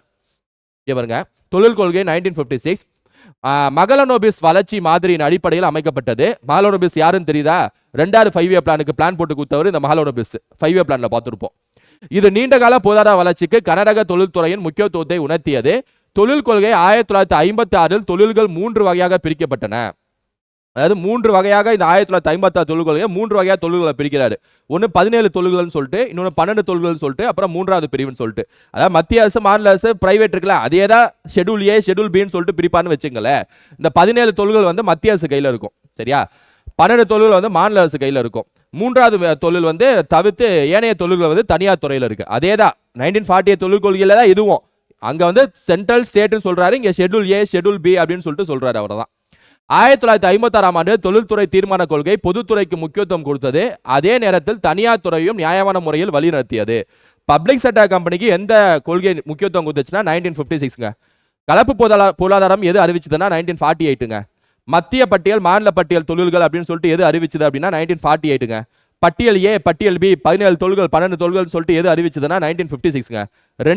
ரெண்டு தொழில் கொள்கையும் யார் பிரதமர் அப்படின்னா நேருங்க. ரைட்டா, அரசாங்கம் குடிசை தொழில்களையும் சிறு தொழில்களும் ஊக்குவித்து நேரடி மானியம் அளித்தது. மானியம் அளித்தது எந்த தொழில் கொள்கைன்னா 1956ங்க. சரியா, பெருமளவு உற்பத்தி நிறுவனங்களின் உற்பத்தியை கட்டுப்படுத்த பல்வேறு விதமான வரிகளையும் அரசு விதித்தது. வளர்ச்சிகளில் வட்டார வேற்றுமையை குறைக்க இந்த தொழில் கொள்கை வலியுறுத்தியது. அதாவது ரீஜனல் டிஸ்பாரிட்டியை வந்து எந்த தொழில் கொள்கை குறைச்சதுன்னு கேட்டாங்கன்னா அது 1956 தான். வட்டார வேற்றுமை. சரியா, ஒவ்வொரு ரீஜனும் வேற வேற இல்லை, எல்லாம் இந்தியா தான் சொல்லிட்டு 1956 கொள்கையை சொல்லுது. இந்திய முதலீடுகளின் தேவையை அரசு புரிந்திருந்தது இந்த கொள்கை மூலமாக. இந்த 2 கொள்கை முக்கியம். அதுக்கப்புறம் ஸ்ட்ரைட்டா புக்ல எங்க போயிட்டாங்கன்னா 1991 தொழில் கொள்கைக்கு போயிட்டாங்க. ஆனா நடுவில் முக்கியமான ஒரு தொழில் கொள்கையை இங்க விட்டுட்டாங்க. 1969 இந்திரா காந்தி ஆட்சி காலத்துல ஒரு தொழில் கொள்கையை போட்டிருப்பாங்க இந்திரா காந்தி. அதில் எம்ஆர்டிபி சட்டம்னு ஒரு சட்டம் போட்டிருப்பாங்க. MRTP, monopolistic restrictive trade practices act. அதாவது ஒற்றை விதமான இந்த வர்த்தகம் இருக்குல்ல, அதை ஒழிக்கக்கூடிய ஒரு சட்டம் வச்சுங்களேன். இந்த சட்டம் படிதான் எம்ஆர்டிபி ஆக்ட் வந்து 1969 பாலிசியில் போடப்பட்டது. இது என்ன சொல்லுது அப்படின்னா, இந்தியாவில் யாராவது தொழில் ஆரம்பிக்கிறீங்க அப்படின்னா ஃபர்ஸ்ட் லைசன்ஸ் வாங்கணும் எங்கள்கிட்ட, அரசாங்கத்திட்ட. அப்புறம் ஒரு குறிப்பிட்ட அளவுக்கு தான் நீங்கள் இன்வெஸ்ட்மெண்ட்டே செய்ய முடியும். பிரான்ச்சஸ்ல இந்தியா ஃபுல்லா எல்லா இடத்துலையும் கிளைகள்லாம் நீங்க ஆரம்பிக்க முடியாது, அதுக்கும் லைசன்ஸ் வாங்கணும் அப்படின்னு சொல்லிட்டு ஒரு லைசன்ஸ் ராஜ் அப்படிங்கிற முறையை வந்து தீவிரப்படுத்துச்சு இந்த 1969 தொழில் கொள்கை. ரைட்டா, லைசன்ஸ் ராஜ்னு சொல்லுவாங்க. அதாவது நீங்க தொழில் ஆரம்பிக்கணும்னால லைசன்ஸ் வாங்கணும்ப்பா, தொழிலை விரிவுபடுத்தியா அதுக்கும் லைசன்ஸ் வாங்கணும். இங்கே தான் நிறைய ஊழலும் ஸ்டார்ட் ஆகுது. அரசு சார்ந்த ஊழலும் இந்த சட்டத்துக்கு அப்புறம் தான் ஸ்டார்ட் ஆகுதுன்னு வச்சுங்களேன். இது 1969 போடப்பட்ட எம்ஆர்டிபி ஆக்ட். இது ரொம்ப முக்கியமான ஆக்ட், இந்திரா காந்தி போட்டது. தனியார் துறைக்கு வந்து முடக்கம். சரியா, தனியார் துறை அந்த அளவுக்கு யாரும் ஆரம்பிக்க முடியாத அளவுக்கு இந்திரா காந்தி செஞ்சாங்க. அதுக்கப்புறம் அதை 1991 தொழில் கொள்கை. அதுக்கப்புறம் பாருங்க 1991 இந்தியாவோட கஜானா காலி. ஏன்னா ஒரு நம்ம இந்தியாவுக்கு இறக்குமதி செய்யற பொருள்களுக்கு ஒரு 2 வாரம் இறக்குமதி செய்யற பொருளுக்கு காசு கொடுக்குற அளவுக்கு தான் இந்தியாவோட காசே இருந்துச்சு. அந்த அளவுக்கு கஜானா காலின்னு வச்சுங்களேன். எந்த வருஷத்துல? 1991. அதுக்கு முக்கியமான காரணம் என்னன்னா, அந்த நேரு கண்ட சோசியலிசம் இருக்குல்ல, அதாவது பொதுத்துறை நிறுவனங்களுக்கு முக்கியத்துவம் கொடுக்கணும்னு சொல்லிட்டு சொன்னார்ல. எல்லா பப்ளிக் செக்டர் கம்பெனி, எல்லாம்னு சொல்ல முடியாது, பெரும்பாலான பப்ளிக் செக்டர் கம்பெனி லாஸ். தனியார் துறையும் ஆரம்பிக்க கூடாதுன்னு சொல்லிட்டாங்களா, அதனால வேலை வாய்ப்பு வந்து இல்லாம போச்சு. சரியா, அப்ப இந்தியாவோட பொருளாதாரமே ஒரு மிகப்பெரிய மந்த நிலைக்கு கொண்டு போய் விட்டுச்சு இந்த 1991 காலகட்டத்தில். அப்ப ஐஎம்எஃப், இந்திய பணத்துவ நிதி நிறுவனம், இன்டர்நேஷனல் மானிட்டரி ஃபண்டு ஒரு அட்வைஸ் கொடுக்குது இந்தியாவுக்கு. இங்க பாருங்க, நீங்க வந்து பிரைவேட் கம்பெனி ஆரம்பிக்க விட மாட்டீங்க, பப்ளிக் செக்டர் கம்பெனிலாம் லாஸ்ல போயிட்டு இருக்கு. சரியா, இறக்குமதி ஏற்றுமதிக்கும் உங்களோட பணமும் இல்லை, கஜானாவும் காலி.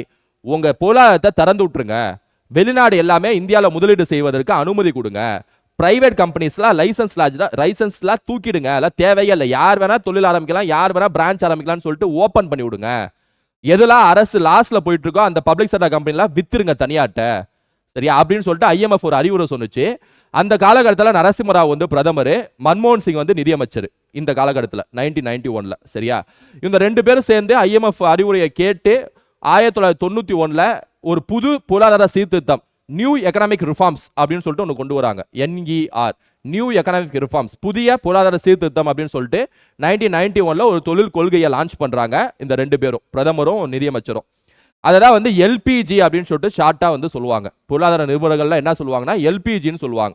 Liberalisation, privatisation, globalisation. லிபரலைசேஷன் தாராளமயமாக்குதல், யார் வேணா தொழில் ஆரம்பிச்சுக்கோ. பிரைவேடைசேஷன் தனியார்மயமாக்குதல், அரசு நிறுவனங்கள் எதெல்லாம் லாஸ்ட்ல போதோ தனியார்ட்ட விற்கிறது. குளோபலைசேஷன் உலகமயமாக்குதல், உலகத்தில் கூடிய எல்லா நிதி நிறுவனங்கள், அதாவது உலகத்தில் கூடிய எல்லா நிறுவனங்கள் பிரைவேட் கம்பெனிஸ்லாம் இந்தியாவில் முதலீடு செய்யும், அதான் குளோபலைசேஷன் அர்த்தம். ரைட்டா? எல்பிஜியை 1991 கொண்டு வந்தாங்க நரசிம்மராவ் கவர்மெண்ட். அதுக்கப்புறம் இந்தியாவோட பொருளாதாரம் எங்கிட்டோ போச்சு, ஸ்கை ராக்கெட் மாதிரி ராக்கெட் வேகத்தில் நகர ஆரம்பிச்சுது இந்தியா பொருளாதாரத்தை திறந்து விட்டதுக்கு அப்புறம். சரியா? இந்தியாவோட வரலாறையே நம்ம 1991க்கு முன்னாடி பின்னாடின்னு பார்க்கலாம். நீங்கள் நிறையா சேட்டலைட் சேனல்ஸு, நிறைய டிவி, நான் வாழ்ந்த காலத்தில் 90s கிட்ஸோட வாழ்க்கைலாம் எப்படின்னு சொல்கிறாங்களா, அது காரணம் என்னென்னா நிறைய சேட்டலைட் சேனல்ஸ், கார்ட்டூன் நெட்வொர்க், அது பிளே ஸ்டேஷனு, வீடியோ கேம்ஸ்னு சொல்லிட்டு ஏகப்பட்டது வெளிநாட்டிலேருந்து இந்தியாவுக்கு வந்து குமிஞ்சுது. ரைட்டா? அதை அனுபவிக்கக்கூடிய கிட்ஸ் தான் 90s கிட்ஸ் மாறினாங்க. அதுக்கப்புறம் 2K கிட்ஸ் ஒருபடி மேலே போய் எல்லாத்தையும் அனுபவிக்கிறாங்கன்னு வச்சுங்களேன். ஸோ அதான் 1991க்கான தொழில் கொள்கை. ரைட்டா? அதை பற்றி தான் இங்கே சொல்லியிருப்பாங்க. புதிய பொருளாதார கொள்கையின் முக்கிய நோக்கமாவது இந்திய பொருளாதாரத்தை உலகமயமாக்கல் மூலம் அங்காடியை திறந்து விடுதல். இதன் மூலம் இந்திய அங்காடிக்கு ஒரு புதிய திசையை வழங்குவதாகும். புதிய பொருளாதார கொள்கை பொருளாதார வளர்ச்சியை விரைவுபடுத்தி பணவீக்கத்தை குறைப்பதிலும் அந்நிய செலாவணி இருப்புகளை அதிகரிப்பதிலும் அதிக கவனம் செலுத்தியது. அந்த டைம்ல பணவீக்கமும் அதிகமாக இருக்கும், பொருளோட விலை கிடுகிடுன்னு ஏறிட்டே இருக்கும். இது ஓப்பன் எக்கானமி மாற்றினதுக்கு அப்புறம், எல்பிஜி கொண்டு வந்ததுக்கு அப்புறம் அப்படியே இறங்க ஆரம்பிக்கும், இன்ஃப்ளேஷன் கண்ட்ரோல் பண்ணிடுவாங்க. ரைட்டா? ஸோ முக்கியமான ஒரு தொழில் கொள்கை இந்த 1991 கொண்டு வந்த இந்த தொழில் கொள்கை. சரியா? மொத்தம் 4 தொழில் கொள்கையை பார்த்துருக்கோம். 1948 ஒன்று, 56 ஒன்று, 69 ஒன்று, 91 ஒன்று. இந்த 4லேருந்து எக்ஸாமில் கேட்பாங்க. ரைட்டா? இது வரைக்கும் பார்த்ததே பொறுத்த வரைக்கும் பார்த்தீங்கன்னா பிரிட்டிஷ் எப்படி வந்தாங்க, ஐரோப்பியர் எப்படி வந்தாங்க, 3 பீரியட் ஆஃப் கேபிட்டல் என்னன்னு பார்த்தோம், அப்புறம் அந்த நில வருவாய் திட்டங்கள், ஜமீன்தாரி ரகத்து வரை பார்த்தோம், அப்புறம் தொழில் கொள்கைகள் பார்த்தோம். நம்ம வந்து பிரிச்சு மைண்ட் செட் ஆனோம். மைண்ட் செட் தான் இப்போ முக்கியம். ரைட்டா? அடுத்தது எப்படியும் வந்து தொழிற்சாலைக்கு எந்த அளவுக்கு வந்து சுதந்திர இந்தியாவில் முக்கியத்துவம் கொடுத்தாங்களோ அதே அளவுக்கு விவசாயத்துக்கும் முக்கியத்துவம் கொடுத்தாங்க. அதுக்கு முக்கியமான காலகட்டம் வந்து பசுமை புரட்சி. இந்தியாவில் பொறுத்த வரைக்கும் பார்த்தீங்க அப்படின்னா சுதந்திரம் கிடைச்ச உடனே அமெரிக்காலேருந்து இறக்குமதி தான் செஞ்சோம். கோதுமை, அரிசியில் அமெரிக்காலேருந்து இறக்குமதி தான் செஞ்சோம். ஏன்னா அந்த அளவுக்கு விவசாய கட்டமைப்பை இந்தியாவில் இல்லைன்னு வைங்களேன் சுதந்திரம் கிடைச்சதுக்கு அப்புறம். அதனால தான் ஃபர்ஸ்ட் 5 இயர் பிளானுக்கு விவசாயத்துக்கு முக்கியத்துவம் கொடுத்தாரு நேரு. 2வது 5 இயர் பிளான் தான் தொழிற்சாலைக்கு முக்கியத்துவம் கொடுத்தாரு. அப்பனா என்னன்னா விவசாயத்தை கட்டமைக்கலாம் அப்படின்னு சொல்லிட்டு முடிவு செய்யறாங்க இந்தியாவில். அது வரைக்கும் அமெரிக்கா வந்து இறக்குமதி தான் செஞ்சுட்டு இருந்தோம். ஒரு காலகட்டத்தில் என்ன ஆயிடுச்சுன்னா 1965 இந்தியாவில் மிகப்பெரிய பஞ்சம் உருவாயிடுச்சு. பஞ்சம், பசி, பட்டினி தலைவிரித்து ஆடியது. காரணம் என்னன்னா விவசாய உற்பத்தி வந்து அந்த அளவுக்கு வந்து பெருகல. இந்தியாவில் உற்பத்தியும் கம்மியாச்சு. விவசாயிகளுக்கான பயிர்கள் உற்பத்தி எல்லாமே வந்து ஒரு தேக்கத்தை சந்திச்சது இந்தியா. இந்த காலகட்டத்தில் தான் வந்து அமெரிக்காவில் மெக்சிகோங்கிற இடத்துல வந்து நார்மன் போர்லாக் அப்படிங்கிற ஒரு நபர் வந்து ஒரு புது விதமான ஹைபிரிட் விதையை வந்து கண்டுபிடிக்கிறார். அந்த விதை வந்து புரட்சி செய்து அந்த விதை வந்து நீங்கள் நிலத்தில் போட்டு அதை நீங்கள் இது பண்ணீங்கன்னா, அதாவது பயிரிட்டீங்கன்னா கம்மியான தண்ணி தான் தேவை, உரங்கள் கொஞ்சம் தேவை, நல்ல விளைச்சல் கொடுக்கும். அந்த அளவுக்கு ஒரு புது விதையை கண்டுபிடிக்கிறான்னு வைங்களேன். யார் அவரு? Norman Borlaug. மெக்சிகோவில் கண்டுபிடிச்ச அந்த நார்மன் போர்லாக் அமெரிக்கா சேர்ந்த நபர் உலகம் ஃபுல்லாக பரப்புறாரு. இந்தியாவிலும் வந்து அறிமுகப்படுத்துறாரு. இந்தியாவில் அந்த டைமில் இந்திரா காந்தி ஆட்சி 1966 வாக்கில். சரி, அதுக்கப்புறம் அடுத்த வருஷம் இந்த டைமில் லால் பகதூர் சாஸ்திரி ஆட்சி காலத்திலே நார்மன் போர்லாக் லால் பகதூர் சாஸ்திரி பேசிடுறாரு. இந்த மாதிரி புது விதையை கண்டுபிடிச்சிட்டேன், உங்கள் இந்தியாவில் எல்லா விவசாயிகளுக்கும் இதை சப்ளை பண்ணுங்க, நல்ல விளைச்சல் ஆகும், சூப்பராக உங்களோட விவசாயம் சூப்பராகிடும் அப்படின்னு சொல்லிட்டு சொல்கிறாரு. கன்வின்ஸ் ஆன லால் பகதூர் சாஸ்திரி சரி கொண்டு வாங்க அப்படின்னு சொல்லிட்டு சொல்றாரு. அந்த கேப்ல லால் பகதூர் சாஸ்திரி இறந்துடுறாரு. அது இந்திரா காந்தி ஆட்சியை பிடிச்சிடுறாங்க. 1966-67 இந்திரா காந்தி ஆட்சி வந்துடுது. ரைட்டா? ஏன்னா 1964 நேரு இறந்துருவாரு. 1965 லால் பகதூர் சாஸ்திரி இறந்துருவாரு. அப்புறம் 1966 இந்திரா காந்தி ஆட்சியை பிடிச்சிருவாங்க, நேருவோட பொண்ணு. இவங்க ஆட்சியை பிடிச்ச கையோடையே அந்த விதையும் வந்து இந்தியாவில் அறிமுகப்படுத்தப்படும். அந்த விதையை வந்து இந்தியா ஃபுல்லாக கொண்டு போனவர் யார் அப்படின்னா இவர் தான், MS சுவாமிநாதன். ரைட்டா? உலகம் ஃபுல்லாக எல்லா நாடுகளுக்கும் கொண்டு போனவர் நார்மன் போர்லாக். இந்தியாவில் எல்லா மாநிலங்களுக்கும் கொண்டு போனவர் MS சுவாமிநாதன். நார்மன் போர்லாக உலக பசுமை புரட்சியின் தந்தைங்குவாங்க, MS சுவாமிநாதனை இந்தியாவின் பசுமை புரட்சியின் தந்தைங்குவாங்க. ஆமாம், இந்த புது விதையை கண்டுபிடிச்சி உலகம் ஃபுல்லாக சப்ளை பண்ணியிருக்காங்களே, இதுக்கு பேர் பசுமை புரட்சினே சொல்கிறாங்க. உலகத்தில் எல்லா பொருளாதார நிபுணர்கள் என்ன பேர் வைக்கிறாங்கன்னா அக்ரிகல்ச்சர் ரெவல்யூஷன், கிரீன் ரெவல்யூஷன் அப்படின்னு சொல்லிட்டு இதுக்கு பேர் வைக்கிறாங்க. ரைட்டா? ஸோ அப்போ இந்தியாலையும் அந்த கிரீன் ரெவல்யூஷன் இந்தியாவும் அனுபவித்தது. MS சுவாமிநாதன் வந்து அதை உலகம் ஃபுல்லாக அதை இந்தியா ஃபுல்லாக பரப்புறாரு. ரைட்டா? எந்த அளவுக்கு அந்த விதைக்கு தண்ணி தேவையோ அந்த அளவுக்கு உரங்கள் தேவை, ஃபர்டிலைசர் தேவை. அப்போ உரங்கள் நிறுவனங்களும் வெளிநாட்டிலேருந்து இந்தியாவில் அறிமுகப்படுத்த ஆரம்பிச்சாங்க. உரங்கள் போட்டோன்னா மண் வளம் கெடும். அதனால MS சுவாமிநாதன் மேலே மிகப்பெரிய குற்றச்சாட்டு வச்சாங்க. அந்த சமயத்தில் சில சுற்றுச்சூழல் நிபுணர்கள்லாம் குற்றச்சாட்டு வைக்கிறாங்க, இந்த மாதிரி வந்து கிரீன் ரெவல்யூஷன்ங்கிற பேரில் மண்ணை கெடுக்குறீங்களே அப்படின்னு சொல்லிட்டு. இருந்தாலும் காலத்தின் கட்டாயம் அந்த டைமு, ஏன்னா பசி பஞ்சத்தில் நிறைய பேர் இறந்து போகிறாங்க. பரிணாம வளர்ச்சியில் அந்த டைமில் தேவைப்பட்டுச்சு. சரியா? இன்னைக்கு டேட்டில் தான் ஆர்கானிக் ஃபார்மிங், இயற்கை விவசாயத்தை நோக்கி போகிறோன்னு வச்சுங்களேன். ஸோ அப்போ அந்த மாதிரி போயிட்டு இருந்துச்சு. ஸோ அதை தான் இங்கே ஃபுல்லாக கொடுத்துருப்பாங்க. நான் என்ன கதை சொன்னோன்னா அதுதான் இங்கே ஃபுல்லாகவே கொடுத்துருப்பாங்க பாருங்க. சரியா? 1960ஆம் ஆண்டுக்கு பிறகு வேளாண்மை முறைகள் இதாகிடுச்சு. ஹைபிரிட் வெரைட்டி சீடை வந்து அறிமுகப்படுத்துறாங்க. பசுமை புரட்சியின் சாதனைகள் வந்து புதுமையான யுத்திகளின் பெரிய சாதனை முதன்மை பயிர்களான கோதுமை, நெல் ஆகியவற்றின் உற்பத்தி பன்மடங்களாக பெருகியது. அதிக விளைச்சல் தரக்கூடிய வகையிலான நெல், கோதுமை, மக்காச்சோளம், சோளம் ஆகிய பயிர்களுக்கு மட்டுமே பசுமை புரட்சி முக்கியத்துவம் கொடுத்தது. இதுவே எக்ஸாம்ல கேட்பாங்க. பசுமை புரட்சி எந்தெந்த பயிர்களுக்கு முக்கியத்துவம் கொடுத்தது அப்படின்னா நெல், கோதுமை, மக்காச்சோளம், சோளம். இந்த 4 மட்டும் ஞாபகம் வச்சுங்க. ரைட்டா? இப்போது யுக்தி வணிக பயிர்கள் அல்லது பணப்பயிர்கள் கரும்பு, பருத்தி, சணல், எண்ணெய் வித்துகள், உருளைக்கிழங்கு ஆகியவற்றின் உற்பத்தியை அதிகரிக்க உதவியது. சிறந்த விதைகள் மூலமாக அனைத்து பயிர்களின் உற்பத்தி திறனும் பெருகியது. வேளாண்மைக்கு தேவையான கருவிகளான டிராக்டர்கள், இயந்திரங்கள், நீர் ஏற்றும் இயந்திரங்கள் ஆகியவற்றை உற்பத்தி செய்யும் தொழில்கள் வளர்வதற்கு பசுமை புரட்சி நேரடி காரணமாக விளங்கியது. பல்வகை பயிர் வளர்ப்பு முறை அதிக அளவில் வேதி உரங்களை பயன்படுத்தியதால் உழைப்பிற்கான தேவை அதிகரித்தது. ஸோ நல்லா சூப்பராக ஆயிடுச்சுன்னா அர்த்தம். இந்தியா 1966க்கு அப்புறம் 10 வருஷம், அடுத்த 10 வருஷம் செம்மையாக ஆயிடுச்சு. இந்திரா காந்தி ஆட்சி காலம் தான். சரியா? இந்திரா காந்திக்கே லக்க பாருங்க. எங்கிட்ட வந்து நார்மல் போலாக வந்து விவசாயிகள்லாம் காப்பாற்றி இந்தியா விவசாயத்தை சூப்பராக பெருக்கிட்டார். ரைட்டா? MS சுவாமிநாதன் இந்தியா ஃபுல்லாக பெருக்கிட்டார். ஸோ இதான் பசுமை புரட்சி, வானவில் புரட்சி, ரெயின்போ ரெவல்யூஷன். இதுல இருந்து எக்ஸாம் கேட்பாங்க. எப்படி கேட்பாங்கன்னா இது ஒரு ரீட் விட்டுருங்க போதும். ரைட்டா?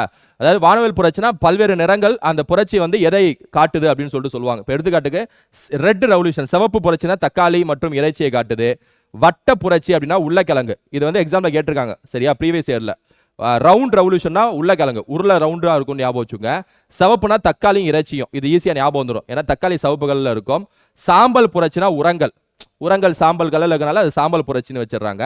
அப்புறம் பழுப்பு புரட்சி அப்படின்னா தோல் பொருட்கள் இருக்குல்ல, அதெல்லாம் வந்து பழுப்பு புரட்சி, பிரவுன் ரெவல்யூஷன் சொல்றாங்க. லெதர் இண்டஸ்ட்ரீஸ், லெதர் ப்ராடக்ட்ஸ்லாம் வந்து பழுப்பு புரட்சி. சரியா?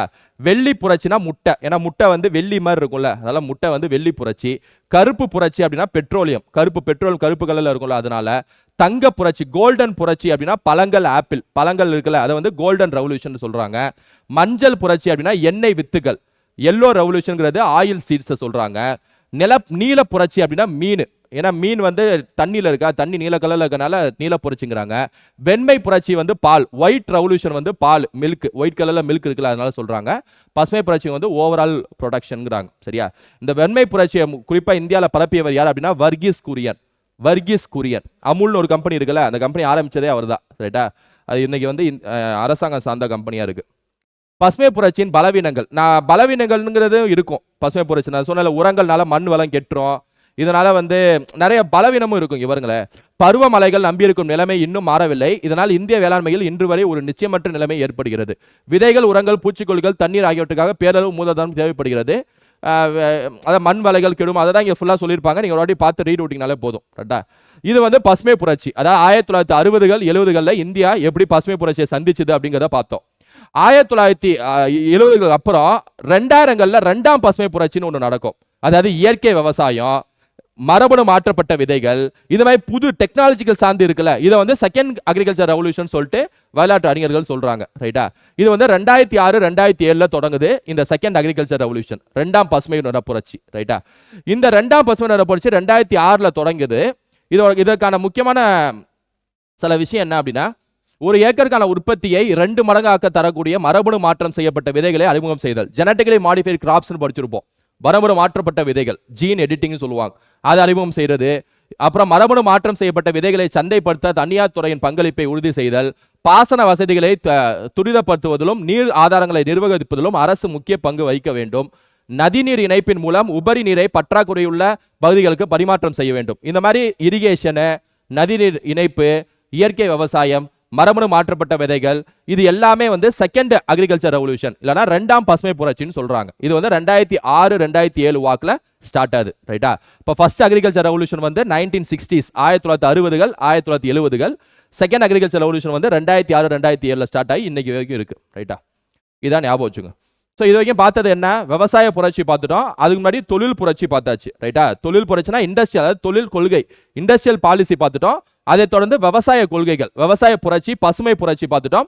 2ஆம் பசுமை புரட்சியும் பார்த்தாச்சு. தண்ணீர் 2ஆம் பசுமை புரட்சியும் பார்த்தாச்சு. ரைட்டா? இதுக்கப்புறம் புக்கில் என்ன கொடுத்துருப்பாங்க அப்படின்னா, அப்போ வரிசை என்னென்ன பார்த்துருக்கோம் பாருங்க. பிரிட்டிஷ் இருக்குல்ல,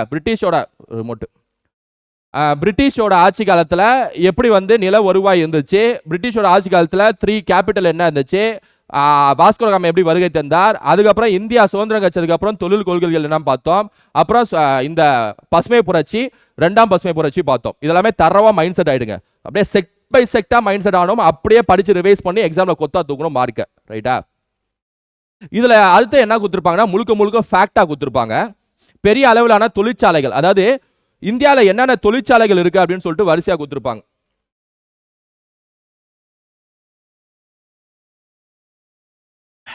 அதுல குறிப்பா ஃபர்ஸ்ட் பாத்தீங்கன்னா இரும்பு எஃகு தொழிற்சாலை, அயன் அண்ட் ஸ்டீல் இண்டஸ்ட்ரீஸ் இருக்குல்ல, அதெல்லாம் என்னென்ன இருக்குன்னு கேட்பாங்க. இது ஒரு ஃபேக்டா தான் இருக்கும், இது ஜியாகிரபி புக்லயும் இருக்கும். ரைட்டா? முதல் எஃகு தொழிற்சாலை ஜாரியாவில் உள்ள குல்டி என்னும் இடத்தில் நிறுவப்பட்டது. மேற்கு வங்காளத்தில் உள்ள வங்காள இரும்பு தொழில் கம்பெனி 1870 ஆண்டு நிறுவப்பட்டது. இந்தியாவோட ஃபர்ஸ்ட் ஸ்டீல் இண்டஸ்ட்ரி எங்க ஆரம்பிக்கிறாங்க பாருங்க, ஜாரியாவில் உள்ள குல்டி. சரியா? குல்டி, ஜாரியால குல்டிங்கிற இடத்துல வந்து இந்த இடம் ஆரம்பிக்கிறாங்க மேற்கு வங்காளத்தில். அங்கதான் வங்காள இருப்பு தொழில் கம்பெனின்னு சொல்லிட்டு பிரிட்டிஷ் 1870 ஆரம்பிக்கிறாங்க. 1907 பெரிய அளவிலான இரும்பு எஃகு தொழிற்சாலை டிஸ்கோன்னு சொல்லுவாங்க, டாடா இண்டஸ்ட்ரியல் ஸ்டீல் கார்பரேஷன், ஜாம்ஷெட்பூர்ல. அதனை தொடர்ந்து டிஸ்கோ தொழிற்சாலை, டிஸ்கோ அதுக்கப்புறம் ஆரம்பிக்கிறாங்க. 1907 வந்து இரும்பு தொழிற்சாலை ஒன்று ஆரம்பிக்கிறாங்க. அது வந்து டிஸ்கோ தொழிற்சாலை 1919 பான்பூரிலும் தொடங்கப்பட்டன. இவை இரண்டும் தனியார் துறையாகும். ஸோ டிஸ்கோவும் இந்த அயன் அண்ட் ஸ்டீல் இண்டஸ்ட்ரீஸ் இருக்குல்ல, அதுவும் 1907 1919 தொடங்கப்பட்டது. இது ரெண்டுமே தனியார் துறை. மேல 1870 தொடங்குறாங்களா குல்டில எஃகு தொழிற்சாலை, அது பிரிட்டிஷ் அரசாங்கம் தொடங்கினது. முதலில் நிறுவப்பட்ட பொதுத்துறை நிறுவனம் பத்ராவதியில் உள்ள விஸ்வேஸ்வராயா இரும்பு எஃகு தொழில் ஆகும். So first public sector companies. சரியா? பிரிட்டிஷ் வந்து அதாவது பிரிட்டிஷோட நிறுவனம், தனியார் கம்பெனி அது. இது நம்ம இந்தியர்களோட தனியார் கம்பெனி. இது முதல் உண்டாக்குன பப்ளிக் செக்டார் கம்பெனி. ரைட்டா? எஃகு ஸ்டீல் இண்டஸ்ட்ரீஸ்ல அது எது அப்படின்னா பத்ராவதியில் உள்ள விஸ்வேஸ்வராயாவை ஞாபகம் வச்சுங்க. விஸ்வேஸ்வராயா திட்டம் சொல்லி படிச்சிருப்போம். சரியா? அதை ஞாபகம் வச்சுங்க அவரை. அதான் இரும்பு தொழில் ஆகும், முதல் இரும்பு தொழில். அதாவது ஒவ்வொரு தொழிற்சாலைகள் எங்கெங்கெல்லாம் ஆரம்பிச்சாங்க, அது எந்தெந்த நாடுலாம் உதவுதுன்னு சொல்லி இங்க பாக்ஸ்ல கொடுத்துருப்பாங்க. இந்த பாக்ஸ் பாயிண்ட்டை மட்டும் ஒரு வாட்டி பார்த்துருங்க. சரியா? அப்புறம் இதெல்லாம் பார்த்துருங்க.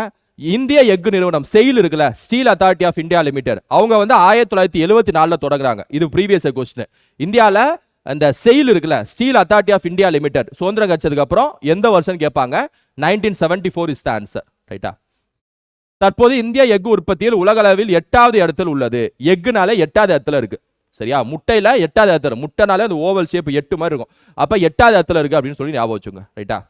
8வது இடத்துல இருக்கு. செயில் 1974 இந்த டேப்ல காலமே. அப்புறம் டிஸ்கோ 1919, இஸ்கோ 1907, பிரிட்டிஷ் கம்பெனி 1870, அது குல்டில் ஆரம்பிச்சிருக்காங்க. விஸ்வேஸ்வராயா வந்து முதல் பப்ளிக் செக்டார் எஃகு கம்பெனி. சணல் தொழிலை பொறுத்த வரைக்கும் 1855 ஆண்டில் மேற்கு வங்க மாநிலத்தில் உள்ள ரேஷ்ரா என்னும் ஊரில் புதுமைப்படுத்தப்பட்ட தொழிற்சாலை முதல் முறையாக உருவாக்கப்பட்டது. ஸோ சணலை பொறுத்த வரைக்கும் 1855 ரேஷ்ரா, எங்கன்னா மேற்கு வங்காளம். 3 பாயிண்ட் மட்டும் தான், நோட்ஸ் மாதிரி தனியாகவே எழுதிக்கலாம். 1855 ரேஷ்ரா சணல். சரியா? சணல் ஜூட்டுன்னு சொல்லுவாங்க. சணல்னா ரேஷ்ரா ஞாபகம் வச்சுங்க, ஜூட்டு. சரியா? ரேஸ்ல ஓடுறதுக்கு ரெடி ஜூட்டுன்னு சொல்லுவாங்களே, ரெடி அனிமல்ஸ் கெட்ஸ் ரெடி ஜூட். ஜூட்னோட ரேஸ்ல ஓடுவாங்க. ஸோ ரேஸ்னா ரேஷ்ரா. சரியா? ரேஸ் எந்த பக்கம் ஓடுறாங்கன்னா மேற்கு பக்கம் ஓடுறாங்க. ஜூட்டுன்னு சொல்லி மேற்கு பக்கம் ஓடுறாங்க. ஓடுறவங்களோட வயசு பார்த்தீங்கன்னா 55 வயசு. ஒரு 18 வயசு பையன், ஒரு 55 வயசு பையன். 18 வயசு பையன், 55 வயசு பையன் ரெடி ஜூட்டுன்னு சொன்னாலும் ரேஸ்ல ஓடுறான். ரேஸ்ரா மேற்கு பக்கம் ஓடுறான், மேற்கு வங்காளம். 2 பேருமே ஓடுறாங்க. 18 வயசு 15 வயசு 55 வயசு அப்படின்னு ஞாபகம் வச்சுங்க. இந்தியாவின் சணல் தொழில் தொன்று ஏற்றுமதி செய்து வருகிறது. உலகளவில் இந்தியா கச்சா சணல் உற்பத்தியிலும் சணல் பொருட்கள் தயாரிப்பிலும் முதலிடத்திலும் சணல் பொருட்கள் ஏற்றுமதியில் 2ஆம் இடத்திலும் உள்ளது. ஞாபகம் வச்சுங்க. தயாரிப்புல வந்து முதலிடம், ஏற்றுமதியில 2ஆம் இடம். ஏற்றுமதியில முதலிடம் வரணும் இந்தியா, நம்ம அதுக்காக வந்து சொல்லிக்கிறோம். ரைட்டா? தயாரிப்புல சணல் தயாரிப்புல இந்தியா முதலிடம், ஆனா அதை ஏற்றுமதி செய்தல அதுல இந்தியா 2வது இடம். அதையும் ஞாபகம் வச்சுங்க. பருத்தியும் நெசவு தொழிலும். இந்தியாவில் நெசவு தொழில் மிக பழமையானதாகும். பருத்தினா காட்டன். சரியா? காட்டன் இண்டஸ்ட்ரீஸ் அதிகமான தொழிலாளர்களையும் கொண்ட துறையாகும். இத்துறையானது ஒரு ஒழுங்கமைக்கப்பட்ட பெரிய அளவிலும் பரந்தப்பட்ட அளவிலும் வளர்ந்துள்ளது. மொத்த உள்நாட்டு உற்பத்தியில் 4%, மதிப்பு கூட்டப்பட்ட உற்பத்தியில் 20%, ஏற்றுமதி வருவாயில் 1/3 பங்கும் இத்துறையின் மூலம் கிடைக்கிறது.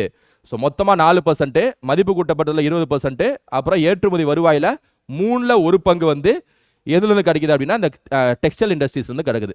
கொல்கத்தாவுக்கு அருகில் உள்ள குளோஸ்டர் துறைமுக நகரில் 1818 ஆண்டில் குளோஸ்டர் என்ற துறைமுக நகரில் ஒரு முதல் புதிய துணி உற்பத்தி ஆலை அமைக்கப்பட்டது. ஆயினும் இவ்வாலை சிறப்பாக இயங்கவில்லை.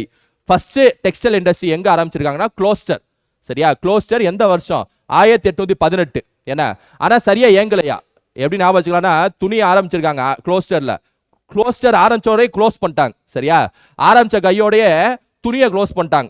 துணி கடையை க்ளோஸ் பண்ணிட்டாங்க. துணி கடையை க்ளோஸ் பண்ணிட்டு ஓட்டான்னு சொல்லுவாங்க, அதுமாதிரி க்ளோஸ் பண்ணிட்டாங்க. ரைட்டா, அடுத்ததாக 1854 ஆண்டில் மும்பையில் கேஜிஎன் டேபர் என்பவரால் மும்பையின் நார்ப்பு நெசவு நிறுவனம் உருவாக்கப்பட்டது. அதுக்கப்புறம் 1854ல ஒரு முழுமையான நிறுவனம் வந்து உருவாக்குறாங்க. சரியா, 1854ல டெக்ஸ்டைல் இண்டஸ்ட்ரி. அதுக்கு முன்னாடி க்ளோஸ் பண்ணிட்டாங்க 1818ல. அது சர்க்கரை தொழில் அப்படியே வரிசையாக பார்க்கணும். இரும்பு தொழில் பார்த்துருப்போம், அதுக்கப்புறம் பார்த்தீங்கன்னா இந்த டெக்ஸ்டைல் இண்டஸ்ட்ரி பார்த்துருப்போம், சணல் தொழிற்சாலை பார்த்துருப்போம். அது 4ஆவதா பார்த்து வரைக்கும் சர்க்கரை தொழில். இந்தியாவில் வேளாண் சார்பு தொழில்களில் பருத்தி தொழில்களுக்கு அடுத்தபடியாக சர்க்கரை தொழில் உள்ளது. பருத்திக்கு அடுத்தபடியாக, அதாவது காட்டன் இண்டஸ்ட்ரீஸ்க்கு அடுத்தபடியாக சர்க்கரை இண்டஸ்ட்ரீஸ் தான், தொழிற்சாலைகள் தான். சர்க்கரை உற்பத்தியில் இந்திய அளவில் 1/3 அளவை மகாராஷ்டிரா மாநிலம் மட்டுமே உற்பத்தி செய்கிறது. அடுத்தபடியாக உத்தரப்பிரதேசம். ஸோ சர்க்கரை உற்பத்தியில் ஃபர்ஸ்ட் வந்து யார் அப்படின்னா மகாராஷ்டிராங்க, செகண்ட் யார் அப்படின்னா உத்தரப்பிரதேசம்ங்க. அதை மட்டும் ஞாபகம் வச்சுங்க. சரியா, ஃபர்ஸ்ட் மகாராஷ்டிரா, செகண்ட் யூபி. சரியா, ஸோ அந்தந்த பாயிண்ட்ஸை மட்டும் ஞாபகம் வச்சுங்க. ஃபர்ஸ்ட் பார்த்தது அயன் அண்ட் ஸ்டீல், அது 1870 அந்த பெங்காலில் ஆரம்பிச்சது. ரைட்டா, குல்ட்டியில். அப்புறம் இஸ்கோ வந்து 1907, டிஸ்கோ வந்து 1919. அப்புறம் விஸ்வேஸ்வராய் ஆரம்பிச்சாங்களே, அதான் முதல் பப்ளிக் செக்டார் கம்பெனி. ஏன்னா அதுக்கப்புறம் பொறுத்த வரைக்கும் பார்த்தீங்கன்னா நம்ம இந்த சணல் தொழிற்சாலையை பார்த்தோம். ஸோ சணல்னாலே ஜூட்டு, ரெடி, ஓடு, ரேஸ்ரா மேற்கு வங்காளம் 1855. அதுக்கப்புறம் நம்ம வந்து எதை பார்த்தோம், காட்டன் இண்டஸ்ட்ரீஸ் பார்த்தோம். ரைட்டா, காட்டன் இண்டஸ்ட்ரீஸ்னா நம்ம மேலே பார்த்தோம்ல, அதாவது ஒன்று 1818ல் ஆரம்பிச்சாங்க, க்ளோஸ் பண்ணிட்டாங்க, க்ளோஸ்டர். அப்புறம் 1854ல் மும்பையில் புதுசாக ஒன்று ஆரம்பிச்சிருக்காங்க. அப்புறம் சுகர் இண்டஸ்ட்ரீஸை பொறுத்த வரைக்கும் ஃபர்ஸ்ட் மகாராஷ்டிரா, செகண்ட் உத்தரப்பிரதேஷ். அப்புறம் உரத்தொழில், அதாவது ஃபர்டிலைசர் இண்டஸ்ட்ரின்னு சொல்லுவாங்க. இந்தியாவில் நைட்ரஜனை பயன்படுத்தி தயாரிக்கும் உரத்தொழிலானது உலகின் 3வது பெரிய தொழில் ஆகும். உலகத்திலே இந்தியா எத்தனாவது பெரிய தொழில் உரத்தொழில்னு கேட்பாங்க, 3வது. உரம்னாலே 3 எழுத்து, உரம்க்கு எத்தனை எழுத்து, 3 எழுத்து. அப்ப இந்தியா 3வது இடம், அப்படி ஞாபகம் வச்சுங்க. சரியா, காகித தொழில் 1812 வங்கத்தில் உள்ள செராம்பூர் ஊரில் இந்திய இயந்திரத்தால் செயல்படும் காகித ஆலை உருவாக்கப்பட்டது. செராம்பூர்ல காகித ஆலை ஒன்று உருவாக்குறாங்க. சரியா, காகித ஆலை வந்து செராம்பூர் ஞாபகம் வச்சுங்க. செராம்பூர், ராம் அந்த பேப்பர் எடுறாம், ராமே அந்த பேப்பர் எடுத்து எழுது அப்படின்னு சொல்லி ஞாபகம் வச்சுங்க. சரி, எல்லாம் ஸ்பாட்ல சொல்றேன், முழுமையா நான் ஷார்ட்கட் உருவாக்கிட்டு நான் தனியாக சொல்றேன். ரைட்டா, ராம பேப்பர் எடு அப்படின்னு ஞாபகம் வச்சுக்கலாம். ரைட்டா, உலகில் உள்ள காகித தொழிற்சாலைகள் பட்டியலில் இந்தியா 15வது இடத்துல இருக்கு. பேப்பர் இண்டஸ்ட்ரியில இந்தியா 15வது இடம். இதுல அது பேர் என்னது, அதாவது இது உரங்கள்ல 3வது இடம், ஞாபகம் வச்சுங்க. பட்டு தொழில், இயற்கையான பட்டு தயாரிப்பில் இந்தியா 2ஆம் இடத்தில் உள்ளது, சீனா முதலிடம். பட்டு தொழில வந்து சில்க் இண்டஸ்ட்ரீஸ்ல இந்தியா 2வது இடம், சீனா ஃபர்ஸ்ட். தற்போது உலக அளவில் இந்தியாவின் உற்பத்தி 16% ஆகும். இது பட்டை பொறுத்த வரைக்கும். அதை பெட்ரோலியம் மற்றும் இயற்கை எரிவாயு, அசாம் மாநிலத்தில் உள்ள டிக்பாய், இது முன்னாடியே நான் சொல்லியிருப்பேன், 1889ல பெட்ரோல்னாலே நமக்கு டிக்பாய் தான், அசாம் டிக்பாயில் ஆரம்பிச்சிருக்காங்க. அப்புறம் மும்பை ஹைன்னு ஒரு இடம். ரைட்டா, 2 இடம் தான் முக்கியமானது. ஆனா இந்த டிக்பாய் தான் முதல் முறையாக எண்ணெய் கிணறு தோண்டப்பட்டது. இது எக்ஸாம்ல கேட்பாங்க, 1889. சரியா, 1889 ஞாபகம் வச்சுங்க. டிக்பாய், அசாம். ரைட்டா, தற்போது நாட்டின் பல்வேறு பகுதிகளில் எண்ணெய் இருப்பிடங்கள் அடையாளம் காணப்பட்டு எண்ணெயை வெளியில் எடுப்பதற்கான பணிகள் நடந்து வருகின்றன. இத்தகைய எண்ணெயும் மற்றும் எரிவாயு வளங்களையும் எடுப்பதற்காக உத்தரகாண்ட் மாநிலத்தில் உள்ள டேராடூன் நகரில் 1956ஆம் ஆண்டில் எண்ணெய் மற்றும் எரிவாயு கழகம் ONGC உருவாக்கப்பட்டது. இது எக்ஸாம்ல கேட்பாங்க. ONGC எந்த வருஷம் உருவாக்கப்பட்டதுன்னா 1956. தொழிற்சாலைக்கு முக்கியத்துவம் கொடுக்கணும்னு சொல்லிட்டு நேரு சொன்னால அதே வருஷம். ஏன்னா எங்கன்னா டேராடூன்ல ONGC ஆரம்பிக்கிறாங்க. டேராடூன்ல ONGC ஆரம்பிக்கிறாங்க 1956. அப்புறம் டிக்பாய் வந்து ஃபர்ஸ்ட். இதெல்லாம் பார்த்துங்க. ஸோ உரங்கள், சர்க்கரை, ஏன்னா சணல், cotton, iron and steel, petrol, காகிதம்னா செராம்பூர், இதெல்லாமே ஞாபகம் வச்சுங்க. இது எல்லாமே தொழிற்சாலைகள் சார்ந்த டேட்டாஸ். ரைட்டா, ஸோ இது வந்து டேட்டாஸ் மட்டும் தான், கான்செப்ட்லாம் இல்லை. அதனால டேட்டாஸை ஒரு வாடி நீங்கள் ரீட் போதும், மைண்டில் எப்போவுமே நிற்கும். அடுத்தபடியாக சிறிய அளவிலான தொழிற்சாலைகள். இந்த சிறிய அளவிலான தொழிற்சாலைகள்னா என்ன சொல்லுவாங்கன்னா, இந்த MSMEன்னு சொல்லுவாங்க, மைக்ரோ ஸ்மால் மீடியம் என்டர்பிரைஸ்ன்னு சொல்லுவாங்க. ரைட்டா, இந்த மைக்ரோ ஸ்மால் மீடியம் என்டர்பிரைஸ் பற்றி தான் சொல்லியிருப்பாங்க. இதோட ரீட் விட்டுருங்க. பொருளாதார முன்னேற்றத்துக்கு சிறு தொழில்களின் பங்கு என்னன்னு சொல்லி கொடுத்துருப்பாங்க. இது அந்த அளவுக்கு முக்கியம் இல்லை, ஒரு வாட்டி ரீட் விட்டாலே போதும். இங்கே பாருங்க, சிறு தொழில்கள் மூலம் வேலை வாய்ப்பு, சின்ன மைக்ரோ இண்டஸ்ட்ரி மூலமா வேலை வாய்ப்பு பெருகுமா, அதை பற்றி சொல்லியிருப்பாங்க. சிறு தொழில்கள் தரும் சமமான மண்டல வளர்ச்சி, எல்லா மாநிலத்துக்கும் சமமான வளர்ச்சி கொடுக்குமா மைக்ரோ இண்டஸ்ட்ரீஸ், அதை சொல்லியிருப்பாங்க. அடுத்து உள்ளூர் வளங்களை பயன்படுத்த சிறு தொழில் உதவி செய்கிறது. உள்ளூர் வளங்கள் இருக்குல்ல, உள்ள ரிசோர்ஸ் இருக்குல்ல, அதை பயன்படுத்துறதுக்கு குட்டி குட்டி தொழில் வந்து உதவி செய்வது, அதை சொல்லியிருப்பாங்க. அடுத்து மூலதன பயன்பாடு முழுமை பெற சிறு தொழில் வழிவகுக்கிறது. இண்டஸ்ட்ரீஸ், அதாவது மூலதன பயன்பாடுனா என்னன்னா கேபிட்டலை வந்து பூஸ்ட் பண்றதுக்கு சிறு தொழில் வழிவகுக்குதுன்னு சொல்லுவாங்க. சிறு தொழில்துறை ஏற்றுமதி உருவாக்குறது, எக்ஸ்போர்ட்டை உருவாக்குதுன்னு சொல்றாங்க. பெரிய அளவிலான தொழில்களுக்கு சிறு தொழில் நிறுவனங்களின் பங்கு ரொம்ப முக்கியம். பெரிய இண்டஸ்ட்ரிக்கு ஸ்மால் இண்டஸ்ட்ரீஸ் ரொம்ப முக்கியம். ஏன்னா உபரி பாகங்கள்ல இந்த சின்ன சின்ன தொழிற்சாலை தான் உருவாக்குதுன்னு சொல்லுவாங்க. ரைட்டா? சிறு தொழில் நிறுவனங்கள் நுகர்வோர் தேவைகளை நிறைவேற்றுகின்றன. அதாவது கன்சம்ஷன் அதிகரிக்குது, நிறைய தொழில்கள் விற்பனை செய்யறாங்க, மக்கள் அதை வாங்குறாங்கன்னு சொல்றாங்க. ஸோ மொத்தம் இந்த 7 பாயிண்ட் அப்படியே ஞாபகம் வச்சுங்க. சரியா? இதெல்லாம் சிறு தொழிலுக்கான பயன்பாடுகள். சிறு தொழில் நிறுவனங்கள் தொழில் முனைவோர்களை உருவாக்குகின்றன அப்படின்னு சொல்லிட்டு இதை பத்தி சொல்லியிருப்பாங்க. குறிப்பா எம்எஸ்எம்இ, இங்க வாங்க, எம்எஸ்எம்இ தான் முக்கியம். குறு சிறு நடுத்தர நிறுவனங்கள், இதுல இருந்தா எக்ஸாம்ல கேட்பாங்க. ரைட்டா? எம்எஸ்எம்இ சட்டம் எப்போ போட்டதுன்னா 2006ங்க. எம்எஸ்எம்இன்னு சொல்லிட்டு ஒரு ஆக்ட் போட்டிருப்பாங்க, அது 2006. இப்போ இந்த ஸ்கூல் புக்கில் கொடுத்துருக்க டேட்டா வந்து தப்பு, இது வந்து பழைய டேட்டா. ரைட்டா? இங்கே கொடுத்துருக்காங்க பாருங்க. உற்பத்தி நிறுவனங்களுக்கு குறு உற்பத்தி நிறுவனங்கள், சிறு உற்பத்தி நிறுவனங்கள், நடுத்தர உற்பத்தி நிறுவனங்கள், அதாவது மைக்ரோ ஸ்மால் மீடியம்.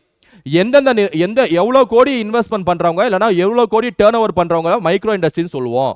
எவ்வளோ கோடி இன்வெஸ்ட்மெண்ட் பண்ணால் அதை ஸ்மால் இண்டஸ்ட்ரின்னு சொல்லலாம், எவ்வளோ கோடி இன்வெஸ்ட்மெண்ட் பண்ணால் அதை மீடியம் இண்டஸ்ட்ரின்னு சொல்லலாம்னு சொல்லிட்டு ஒரு வரையறையாக வச்சிருக்காங்க 2006 சட்டத்தில்.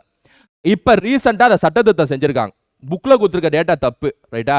இப்போ முதலீடு வச்சு சொல்கிறேன். முதலீடு டேர்ன் ஓவர் 2 இருக்கு. ஃபர்ஸ்ட்டாக முதலீடு வச்சு சொல்கிறேன். மைக்ரோ இண்டஸ்ட்ரினா ஒரு நபர் 1 கோடி கீழே, அதாவது 1 கோடி கீழே வந்து இன்வெஸ்ட்மெண்ட் பண்ணுறாரு அப்படின்னா அதை வந்து மைக்ரோ இண்டஸ்ட்ரி அப்படின்னு சொல்லிட்டு சொல்லுவாங்க. இங்கே 25 லட்சம் சொல்கிறாங்க, இது தப்பு, விட்டுருங்க, இது மாற்றிட்டாங்க. இப்போ அதாவது small, micro small medium. Small இண்டஸ்ட்ரீஸ்னா ஒரு நபர் வந்து 5 கோடி கீழே இன்வெஸ்ட்மெண்ட் பண்ணுறாரு அப்படின்னா அது ஸ்மால் இண்டஸ்ட்ரின்னு சொல்லுவாங்க. ரைட்டா? மீடியம் இண்டஸ்ட்ரினா ஒரு நபர் 20 கோடி கீழே இன்வெஸ்ட்மெண்ட் பண்றாரு அப்படின்னா அதை வந்து மீடியம் இண்டஸ்ட்ரி அப்படின்னு சொல்லிட்டு சொல்றாங்க. Medium industry. ரைட்டா? சாரி, ஒரு நிமிஷம். 1 கோடி, இது 10 கோடி வரும். 1 கோடி, அப்புறம் 10 கோடி, 20 கோடி. ரைட்டா? இது வந்து இன்வெஸ்ட்மெண்ட், முதலீடை வச்சு சொல்றேன். 1 கோடி, 10 கோடி, 1, 10, 20 அப்படின்னு ஞாபகம் வச்சுங்க. டேர்ன் ஓவர் எவ்வளோ இருக்கணும்னா, மைக்ரோ இண்டஸ்ட்ரிக்கு எவ்வளோ டேர்ன் ஓவர்னா அப்படியே இன்ட்டு 5 மடங்கு போடுங்க. 5 கோடி டேர்ன் ஓவர், வருஷம் வருவானா 5 கோடி இருந்தால் அது மைக்ரோ இண்டஸ்ட்ரீஸ். அதுமாதிரி வருஷ டேர்ன் ஓவர் இது இன்ட்டு 5 போடுங்க. 50 கோடி இருந்தால் அது ஸ்மால் இண்டஸ்ட்ரீஸ், இது இன்ட்டு 5 போடுங்க. 100 கோடி இருந்தால் அது மீடியம் இண்டஸ்ட்ரீஸ். ஸோ இந்த 1, 10, 20ங்கிறது இன்வெஸ்ட்மெண்ட். 1 கோடி வரைக்கும் ஒரு இன்வெஸ்ட்மெண்ட் செஞ்சு ஒரு பிசினஸ் ஆரம்பிக்கிறேன்னா அந்த பிசினஸ்க்கு பேர் மைக்ரோ பிசினஸ்னு அர்த்தம்.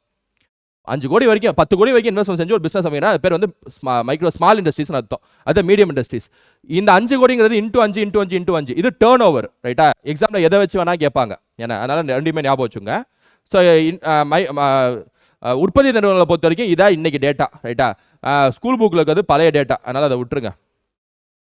பொதுத்துறை வங்கிகளும் தனியார் துறை வங்கிகளும், இப்போ நம்ம இந்த டாபிக்ஸ்ல பார்த்துட்டு இருக்கோம்ல, இந்த சிறு தொழில்கள் இதெல்லாம் ஓரளவு ஒரு ரீட் விட்டுருங்க போதும். எம்எஸ்எம்இ முக்கியமாக பார்த்துங்க, எம்எஸ்எம்இலேருந்து கேள்வி கேட்பாங்க. ரைட்டா?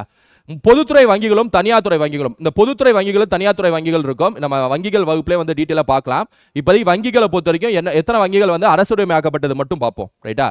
இங்கே பாருங்க, இந்தியாவில் மொத்தம் 14 வங்கிகள் வந்து தனியார்ட்ட இருந்துச்சு. ஏன்னா அது பின்னால் இந்திரா காந்தி ஆட்சியில் என்ன பண்றாங்கன்னா, ஜூலை 19, 1919 இந்திரா காந்தி ஒரு 14 தனியார் வங்கியை டக்குன்னு ஒரே நாளில் அரசுரிமையாக ஆக்கிட்டாங்க. எல்லாத்தையும் வாங்கிட்டாங்க. இனிமேல் எல்லாம் நேஷனலைஸ் பேங்க்னு சொல்லிட்டு அறிவிச்சிட்டாங்க. இல்லைன்னா பியூட்டினா, இந்திரா காந்தி அப்போ பிரதமர், அப்போ நிதியமைச்சர் யார் அப்படின்னா மொராஜி தேசாய். அவருக்கே தெரியாது, நிதியமைச்சருக்கே தெரியாமல் ஒரு அனௌன்ஸ்மெண்ட் பண்ணி விட்டாங்க இந்திரா காந்தி. இதனால நிதியமைச்சர் மொராஜி தேசாய்க்கும் இந்திரா காந்திக்கும் பிரச்சனை வந்து 1919 காங்கிரஸ் கட்சி 2 உடஞ்சுது. உடஞ்சி இவர் தனியாக போய் கட்சி ஆரம்பிச்சிட்டார். யாரு?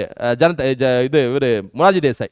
அதுக்கப்புறம் 1977 இந்திரா காந்திக்கு எதிராகவே போட்டி போட்டார் மொராஜி தேசாய், ஜெயிச்சாரு. ஜனதாதளம் கட்சின்னு சொல்லிட்டு ஒரு கட்சி ஆட்சியை பிடிச்சிச்சு 1977 எமர்ஜென்சி ஆட்சி காலத்தில், எமர்ஜென்சி டைம் முடிஞ்சதுக்கப்புறம். ஸோ அப்போ 1969 ஜூலை 19 ஒரு 14 தனியார் வங்கியை இந்திரா காந்தி அரசுரிமை ஆக்குறாங்க. அதை கொடுத்துருக்காங்களா? 1980 இன்னொரு 6 வணிக வங்கிகளை வந்து நாட்டுடைமை ஆக்குறாங்க இந்திரா காந்தி. ரெண்டுமே இந்திரா காந்தி தான். சரியா? ஃபர்ஸ்ட் 14, அடுத்தது ஒரு 6. இந்த 2 பாயிண்ட் மட்டும் ஞாபகம் வச்சுங்க, மற்றெல்லாம் பேங்கிங் இதில் பார்ப்போம். நாட்டுரிமை ஆக்கலின் நோக்கங்கள். நாட்டுரிமை ஆக்கிறது என்ன நோக்கம் இருக்க போது? தனியார் வங்கியா இருந்துச்சுன்னா அதிக வட்டியை போடுவாங்க, அரசு வங்கியா மாத்திட்டா கம்மியான வட்டியில் ஏழைகளுக்கு கடன் கொடுக்கலாம், விவசாய கடனை ஈஸியாக கொடுக்கலாம். இதான் முதன்மையான நோக்கமாக இருக்கும். ரைட்டா? நாட்டுரிமையாக்கப்பட்ட வங்கிகள் தனியார் முற்றுமையை கட்டுப்படுவதற்கும் சமூகத்துக்கு தேவையான பகுதிகளுக்கு இழுவாக கடன் அளிப்பதற்கும் பேருதவியாக இருந்தன. இந்தியாவில் ஏறத்தாழ 70% மக்கள் கிராமப்புறங்களில் வாழ்ந்து வருகின்றன. எனவே கிராமப்புற மக்களிடையே வங்கி செயல்பாடுகளை ஊக்குவித்தல் மிகுந்த அவசியமாகும். கிராமப்புற இதன் ஞாபகம் எனக்கு ரீஜனல் ரூரல் பேங்க், வட்டார ஊரக வங்கி அப்படின்னு சொல்லிட்டு 1975 ஒரு வங்கி ஆரம்பிப்பாங்க இந்திரா காந்தி. இன்னைக்கு டேட்ல அது கொஞ்சம் ஃபேமஸான வங்கி தான். கிராமப்புற மக்களுக்கு கம்மியான வட்டியில கடன் தருது. ரைட்டா. அப்புறம் நபார்டுன்னு ஒரு வங்கி 1982 ஆரம்பிப்பாங்க. இது 1975, இது 1982. இது வந்து விவசாயிகளுக்கு ரீஃபைனான்ஸ் செய்யக்கூடிய ஒரு வங்கி. ரீஃபைனான்ஸ்னா டைரக்டா விவசாயிகள் கடன் கொடுக்க மாட்டாங்க நபார்டு, வேற ஏதாவது கூட்டுறவு வங்கிகள் இந்த ஆர்ஆர்பியை பயன்படுத்தி அவங்களுக்கு கடன் கொடுப்பாங்க, அவங்க வந்து விவசாயிகள் கடன் கொடுப்பாங்க. ஸோ நபார்டுங்கிறது ஒரு அக்ரிகல்ச்சர் இன்ஸ்டிடியூஷன் மாதிரியே செயல்படுது, விவசாய நிறுவனம் மாதிரி இன்னைக்கு டேட்ல செயல்படுது. ரைட்டா. இந்த பாயிண்ட்ஸ்லாம் சும்மா பார்த்துருங்க. 1969 எத்தனை வங்கிகளை வந்து அரசுரிமை ஆக்கிக்காங்கன்னு சொல்லிட்டு லிஸ்ட் கொடுத்துருக்காங்க, இதை படிச்சிருங்க. 1980 ஒரு 6 வங்கி, அதையும் ஒரு வாட்டி பார்த்துருங்க. ரைட்டா. இந்திய 5ஆண்டு திட்டங்களின் சாதனைகள். இந்த 5ஆண்டு திட்டம் இருக்குல்ல, 5-year பிளான். ஸோ இது வரைக்கும் பார்த்தது பிரிட்டிஷ் டைம்ல என்னன்னு பார்த்துட்டோம். இந்தியா சொந்தம் கட்சதுக்கு அப்புறம் தொழில் கொள்கை, விவசாய கொள்கை, சிறு தொழில்கள், எம்எஸ்எம்இ அப்படின்னு சொல்லிட்டு அப்புறம் நிறைய தொழிற்சாலைகள், காகித தொழிற்சாலை, சணல் தொழிற்சாலை எல்லாம் எங்கெங்க ஆரம்பிச்சாங்கன்னு சொல்லி பார்த்துட்டோம். ரைட்டா. 5-year பிளான் அப்படின்னு சொல்லிட்டு இங்க கொடுத்துருக்காங்க. ஏன்னா இது வந்து புக்கில் ரொம்ப கம்மியாக தான் கொடுத்துருக்காங்க. நான் என்ன பண்ணியிருக்கேன் அப்படின்னா, இந்த 5-year பிளானுக்கு நான் வந்து வகுப்பு எடுத்தாச்சு, நீங்கள் பார்த்துருப்பீங்க. ரைட்டா. நான் டிஸ்கிரிப்ஷன்லையும் போடுறேன். Plus app students 5-year plan நம்ம தனியாகவே பொழந்து கட்டியிருப்போம், பார்த்துருப்பீங்கன்னு நினைக்கிறேன், எக்கனாமிக்ஸ் வகுப்பில். ரைட்டா. அப்போ இந்த 5-year பிளானை பொறுத்த வரைக்கும் புக்கில் கொஞ்சம் கம்மியாக தான் இருக்குது. நான் டிஸ்கிரிப்ஷனில் போடுறேன், ப்ளஸ் ஆப் ஸ்டூடெண்ட்ஸும் பார்த்துருப்பீங்க. 5-year பிளானை டீட்டெயிலாக தரவாக எடுத்து முடிச்சிருக்கேன். ரைட்டா. அதை கிளிக் பண்ணி பார்த்துக்குங்க. அதனால் இங்கே இது எல்லாமே சேர்த்து அந்த காலகட்டத்தோட நடத்திருப்பேன். சரியா. அதனால இங்க தனியாக நடத்துறதுக்கு ஒன்றும் இல்லை, ஏன்னா அதே நான் ஃபுல்லாக முடிச்சிட்டேன், நான் தரேன், அப்படியே பார்த்துருங்க. ரைட்டா. ஸோ 5-year பிளான் அப்படியே முடிஞ்சாச்சு. 5-year பிளான் ப்ளஸ் நிதி ஆயோக் ரெண்டுமே முடிச்சிருப்போம். லாஸ்டா இந்த சாப்டரோட கடைசி பகுதி என்ன அப்படின்னா, ஹியூமன் டெவலப்மெண்ட் இண்டெக்ஸ்ங்க, மனித மேம்பாட்டு குறியீடு. ரைட்டா. முன்னாள் வகுப்புல இந்த மனித மேம்பாட்டு குறியீடை பற்றி சொல்லியிருப்பேன். என்ன சொல்லியிருப்பேன்னா, 1990ஆம் ஆண்டுல ஐநாவின் மேம்பாட்டு கழகம், UNDP, united nation development programme சொல்லக்கூடிய அந்த அமைப்பு மஹ்பூப் உல்லாக் மற்றும் அமர்த்தியா சென் அப்படின்னு சொல்லக்கூடிய 2 நபர் அப்பாயின்மெண்ட் செஞ்சு உலகத்தில் ஹியூமன் டெவலப்மெண்ட் இண்டெக்ஸ் அப்படின்னு சொல்லிட்டு ஒன்று வெளியிடணும்னு சொல்லிட்டு அந்த 2 பேர் வந்து அறிக்கை வெளியிடுவாங்க. சரியா. HDI, மனித மேம்பாட்டு குறியீடு. அப்போ மனித மேம்பாட்டு குறியீடு அப்படின்னு சொல்லிட்டு உலகம் ஃபுல்லாக எல்லா நாடுகளுக்கும் கண்டிப்பாக வெளியிடணும் அப்படின்னு சொன்னது யாருன்னு சொல்லி கேட்பாங்க. அப்படின்னு சொன்னது யார் அப்படின்னா, மஹ்பூப் உல்லாக் மற்றும் அமர்த்தியா சென், இந்த 2 நபர்களை ஞாபகம் வச்சுங்க. 1990 இந்த அறிக்கையை வெளியிடணும்னு சொல்லிட்டு வருஷம் வெளியிடுறாங்க. யார் வெளியிடுறான்னு சொல்லி கேட்பாங்க. UNDP, ஐக்கிய நாடுகள் முன்னேற்ற திட்டம், யுனைடெட் நேஷன் டெவலப்மெண்ட் ப்ரோக்ராம் சொல்லுவாங்க. ரைட்டா. இவங்க தான் வந்து ஹியூமன் டெவலப்மெண்ட் இண்டெக்ஸ்னு சொல்லிட்டு வருஷம் எல்லா நாடுகளுக்கும் ஒரு தர வரிசை வெளியிடுறாங்க, குறியீடுகள் வெளியிடுறாங்க. அந்த ஹியூமன் டெவலப்மெண்ட் இண்டெக்ஸில் எதெல்லாம் எடுத்துக்கிறாங்க அப்படின்னு தான் முக்கியம். எக்ஸாமில் கேட்பாங்க. ஒரு 3 இண்டிகேட்டர்ஸ் எடுத்துக்கிறாங்க. ஒவ்வொரு நாட்டுக்கும் எப்பா இது 3லயும் நீ சூப்பராக இருந்தனா நீ 10ஆம் ரேங்க், நீ வந்து 15ஆம் ரேங்க், நீ 100ஆம் ரேங்க், நீ 150ஆம் ரேங்க்னு சொல்லிட்டு சொல்றாங்க ஒவ்வொரு நாட்டுக்கும். 3 என்னென்ன அப்படின்னா, வாழ்நாள் எதிர்பார்ப்பின் மூலம் கணக்கிடப்படும் அந்த காலம், அதாவது லைஃப் எக்ஸ்பெக்டன்சி, ஹெல்த், சுகாதாரம் சார்ந்த ஒரு காரணி அது.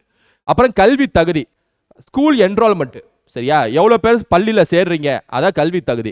அப்புறம் வாழ்க்கை தரம், வாங்கும் சக்தியின் அடிப்படையிலான தனி மனிதர் வருமானத்தை கொண்டு கணக்கிடப்படுகிறது. அதாவது purchasing power, parity and standard of living சொல்லுவாங்க. அது வந்து 3வது இண்டிகேட்டர். முதல் இண்டிகேட்டர் லைஃப் எக்ஸ்பெக்டன்சி, சுகாதாரம் சார்ந்த ஒரு இண்டிகேட்டர். 2வது பள்ளியில் எத்தனை பேர் சேர்றாங்க ஒரு நாட்டில், கல்வி எத்தனை பேர் படிக்கிறாங்க அது. 3வது standard of living and purchasing power, மக்கள் எவ்வளோ சக்தி, வாங்குற சக்தி இருக்கா மக்கள்கிட்ட, நுகர்வு சக்தி இருக்கா, அதுவும் வாழ்வாதாரம். இது வந்து 3வது. சரிடா. இந்த ஹியூமன் டெவலப்மெண்ட் இண்டெக்ஸ்ல 3 என்னன்னு சொல்லி கேட்பாங்க, அப்படியே ஞாபகம் வச்சுங்க. அப்ப ஹியூமன் டெவலப்மெண்ட் இண்டெக்ஸ் 1990 வெளியிட ஆரம்பிக்கிறாங்க. ஐநாவின் முன்னேற்ற திட்டம் தான் வெளியிடுது, UNDP. யார் 2 பேர் இதை தொடங்குறா அப்படின்னா, மஹ்பூப் உல்லாக்கும் அமர்த்தியா சென்னும். ரைட்டா. 3 இண்டிகேட்டர்ஸ் இதெல்லாம். அது வந்து இண்டிகேட்டர்ஸ் பொறுத்த வரைக்கும் 0, 1 வரைக்கும் இருக்கும். சரியா. 0னா ஒஸ்ட், 1னா பெஸ்ட் அப்படின்னு சொல்லிட்டு வெளியிடுவாங்க. அதுக்கு அந்த பரிணாம குறியீடுன்னு சொல்லிட்டு ஒரு ஃபார்முலா இருக்கும். இது வாட்டி ரீட் விடுங்க, அவ்வளோ அது போதும், ரீட் விட்டாலே போதும். ஸோ இதுக்கப்புறம் ஹியூமன் டெவலப்மெண்ட் இண்டெக்ஸ் அந்தந்த காலத்தில் என்னென்னலாம் இந்தியாவில் இருந்துச்சு அப்படின்னு சொல்லியிருக்காங்க. ஆனால் நமக்கு இன்னைக்கு டேட்டில் கரண்ட் அஃபேர்ஸ் நீங்கள் படிக்கிறப்ப 2025, 2026, 2027 அப்பப்போ படிக்கிறப்ப அந்த வருஷத்தில் ஹியூமன் டெவலப்மெண்ட் இண்டெக்ஸ் என்னன்னு சொல்லிட்டு அப்படியே படிச்சிடலாம். ரைட்டா. அதனால் இது தேவையில்லை நமக்கு. அப்புறம் பிஸ்வஜித் குஹா, இது ஒரு ப்ரீவியஸ் கொஸ்டின். பிஸ்வஜித் குஹா அப்படின்னு சொல்லக்கூடிய இந்த நபர் வந்து ஒரு முக்கியமான குறியீடு சொல்றாரு. இந்த ஹியூமன் டெவலப்மெண்ட் இண்டெக்ஸ்ல இருக்கட்டும்பா, நான் ஒன்று சொல்றேன்னு சொல்லிட்டு STI1, STI2, STI3, STI4 அப்படின்னு சொல்லிட்டு 4 விதமான குறியீடுகள் நம்ம வெளியிடணும் அப்படின்னு சொல்லிட்டு பிஸ்வஜித் குஹா சொல்றாரு. ரைட்டா? இதை யார் சொன்னான்னு கூட எக்ஸாம்ல கேட்டிருக்காங்க. பிஸ்வஜித் குஹா. அந்த 4 குறியீடுகளுக்கு எதெல்லாம் வாழ்க்கை தரம் முக்கியமா எடுத்துக்கோங்க, அப்புறம் வறுமை ஒழிப்ப 2ஆவது எடுத்துக்கோங்க, நகரமாதல் அர்பனைசேஷனை 3ஆவது எடுத்துக்கோங்க அப்படின்னு சொல்லிட்டு இவர் ஒரு 3 இண்டிகேட்டர் சொல்றாரு. ஒரு 4 இண்டெக்ஸ் வெளியிடு, அதுல 3 இண்டிகேட்டர் நான் சொல்றேன் பாரு, அதை வெளியிடுன்னு சொல்லிட்டு பிஸ்வஜித் குஹா வெளியிடுறாரு, சொல்றாரு. ஆனா இன்னைக்கு டேட்ல மஹ்பூப் உல்லாக் மற்றும் அமர்த்தியா சென் உருவாக்கிய அந்த ஹியூமன் டெவலப்மெண்ட் இண்டெக்ஸ் தான் பெரும்பாலும் உலகம் ஃபுல்லா குறியீடுகள் வெளியிடுறாங்க ஐநா சபை. ரைட்டா? அது வந்து முதல் 3 நாடுகள் இந்த STIல எப்பவுமே வருஷம் எப்பவுமே இந்த 3 நாடுகள் பிடிச்சிடணும்னு வச்சுங்களேன். யார் யார் அப்படின்னா நார்வே, ஆஸ்திரேலியா, சுவிட்சர்லாந்து. இந்த நார்வே, ஸ்வீடன், பின்லாந்து, டென்மார்க் இருக்குல்ல, இவங்க இந்த ஆஸ்திரேலியா, இந்த சுவிட்சர்லாந்துலாம் எப்பவுமே இந்த மனித மேம்பாட்டு குறியீடுல டாப் 5, டாப் 6ல வந்துடும். ரைட்டா? லாஸ்டா செய்திறன் குறியீட்டு எண், physical quality of life index அப்படின்னு சொல்றாங்க. செய்திறன் குறியீட்டு எண்ணா physical quality of life index. இதை வெளியிடணும்னு சொல்லிட்டு யார் சொல்றா அப்படின்னா மாரிஸ் வந்து இதை சொல்றாரு. யார் யாரு எதை வெளியிடணும்னு சொல்லிட்டு சொல்றாங்க ஞாபகம் வச்சுங்க. STI சொன்னது மஹ்பூப் உல்லாக்கும் அமர்த்தியா சொன்னோம். STI 1, 2, 3, 4 சொன்னது பிஸ்வஜித் குஹா. சரியா? அதுக்கு ஒரு 3 இண்டிகேட்டர் சொல்றாரு, காரணி சொல்றாரு. பிசிக்கல் PQLI சொன்னது மாரிஸ். சரியா? இது ஒரு நாட்டின் வாழ்க்கை தரத்தினை அளவிட பயன்படுகிறது. இது எக்ஸாம்ல கேட்பாங்க, கூற்று காரணத்தில் கேட்பாங்க. சரியா? வாழ்க்கை தரத்தை அளவிட பயன்படுவது எதுன்னு கேட்பாங்க. Physical quality of life index. இதற்காக அவர் எதிர்பார்ப்பு ஆயுட்காலம், குழந்தை இறப்பு விகிதம், எழுத்தறிவு விகிதம் ஆகிய 3 குறியீடுகளை பயன்படுத்தினார். பிசிக்கல் குவாலிட்டி ஆஃப் இண்டெக்ஸ்ல 3 காரணிகள் என்னன்னு கேட்பாங்க, 3 குறியீடுகள் என்னன்னு கேட்பாங்க. எதிர்பார்ப்பு ஆயுட்காலம் லைஃப் எக்ஸ்பெக்டன்சி, குழந்தை இறப்பு விகிதம், சரியா, death rate, child death rate, எழுத்தறிவு விகிதம் லிட்ரஸி ரேட்டு. இது 3 வந்து எதோட இது PQLI செய்திறன் குறியீட்டு என்னோட அளவீடுகள். ரைட்டா? அப்புறம் இதை படித்து பார்த்தாலே ஒரு தெரியும், அதுக்கும் இண்டெக்ஸ் வெளியிடுவாங்க. அதுக்கப்புறம் லாஸ்ட் கன்க்ளூஷன், அவ்வளோதான். ஸோ ஒட்டுமொத்தமாக இந்த இந்திய பொருளாதாரம் சுதந்திரத்துக்கு முன்னாடி சுதந்திரத்துக்கு பின்னாடிங்கிறத உங்கள் கண்ணு முன்னாடி நிப்பாட்டியிருக்கேன். ரைட்டா? பிரிட்டிஷ் டைமில் எப்படி பொருளாதாரம் இந்தியாவில் இருந்துச்சு, பிரிட்டிஷ்க்கு அப்புறம் சுதந்திரம் கட்சதுக்கு அப்புறம் எப்படி இருந்துச்சுன்னு சொல்லி நிப்பாட்டியிருக்கேன். 5 இயர் பிளானை வந்து டிஸ்கிரிப்ஷனில் தரேன். ப்ளஸ் ஆப் ஸ்டூடெண்ட்ஸும் பொறுத்த வரைக்கும் ஆப்பில் படிச்சிருப்பீங்க. ஸோ அதனால் வந்து அதை ஒன்றும் ப்ராப்ளம் இல்லை, அது தனியாகவே பார்த்துருக்கேன், தனியாகவே பொழந்து கட்டியிருப்பேன், அதை பார்த்துக்குங்க. ஸோ இதோட இந்த வகுப்பு, அதாவது இந்த லெசன் வந்து 11th ஸ்டாண்டர்டில் முடிஞ்சு. அடுத்த லெசனில் நான் உங்களை சந்திக்கிறேன். Thank you students, thank you.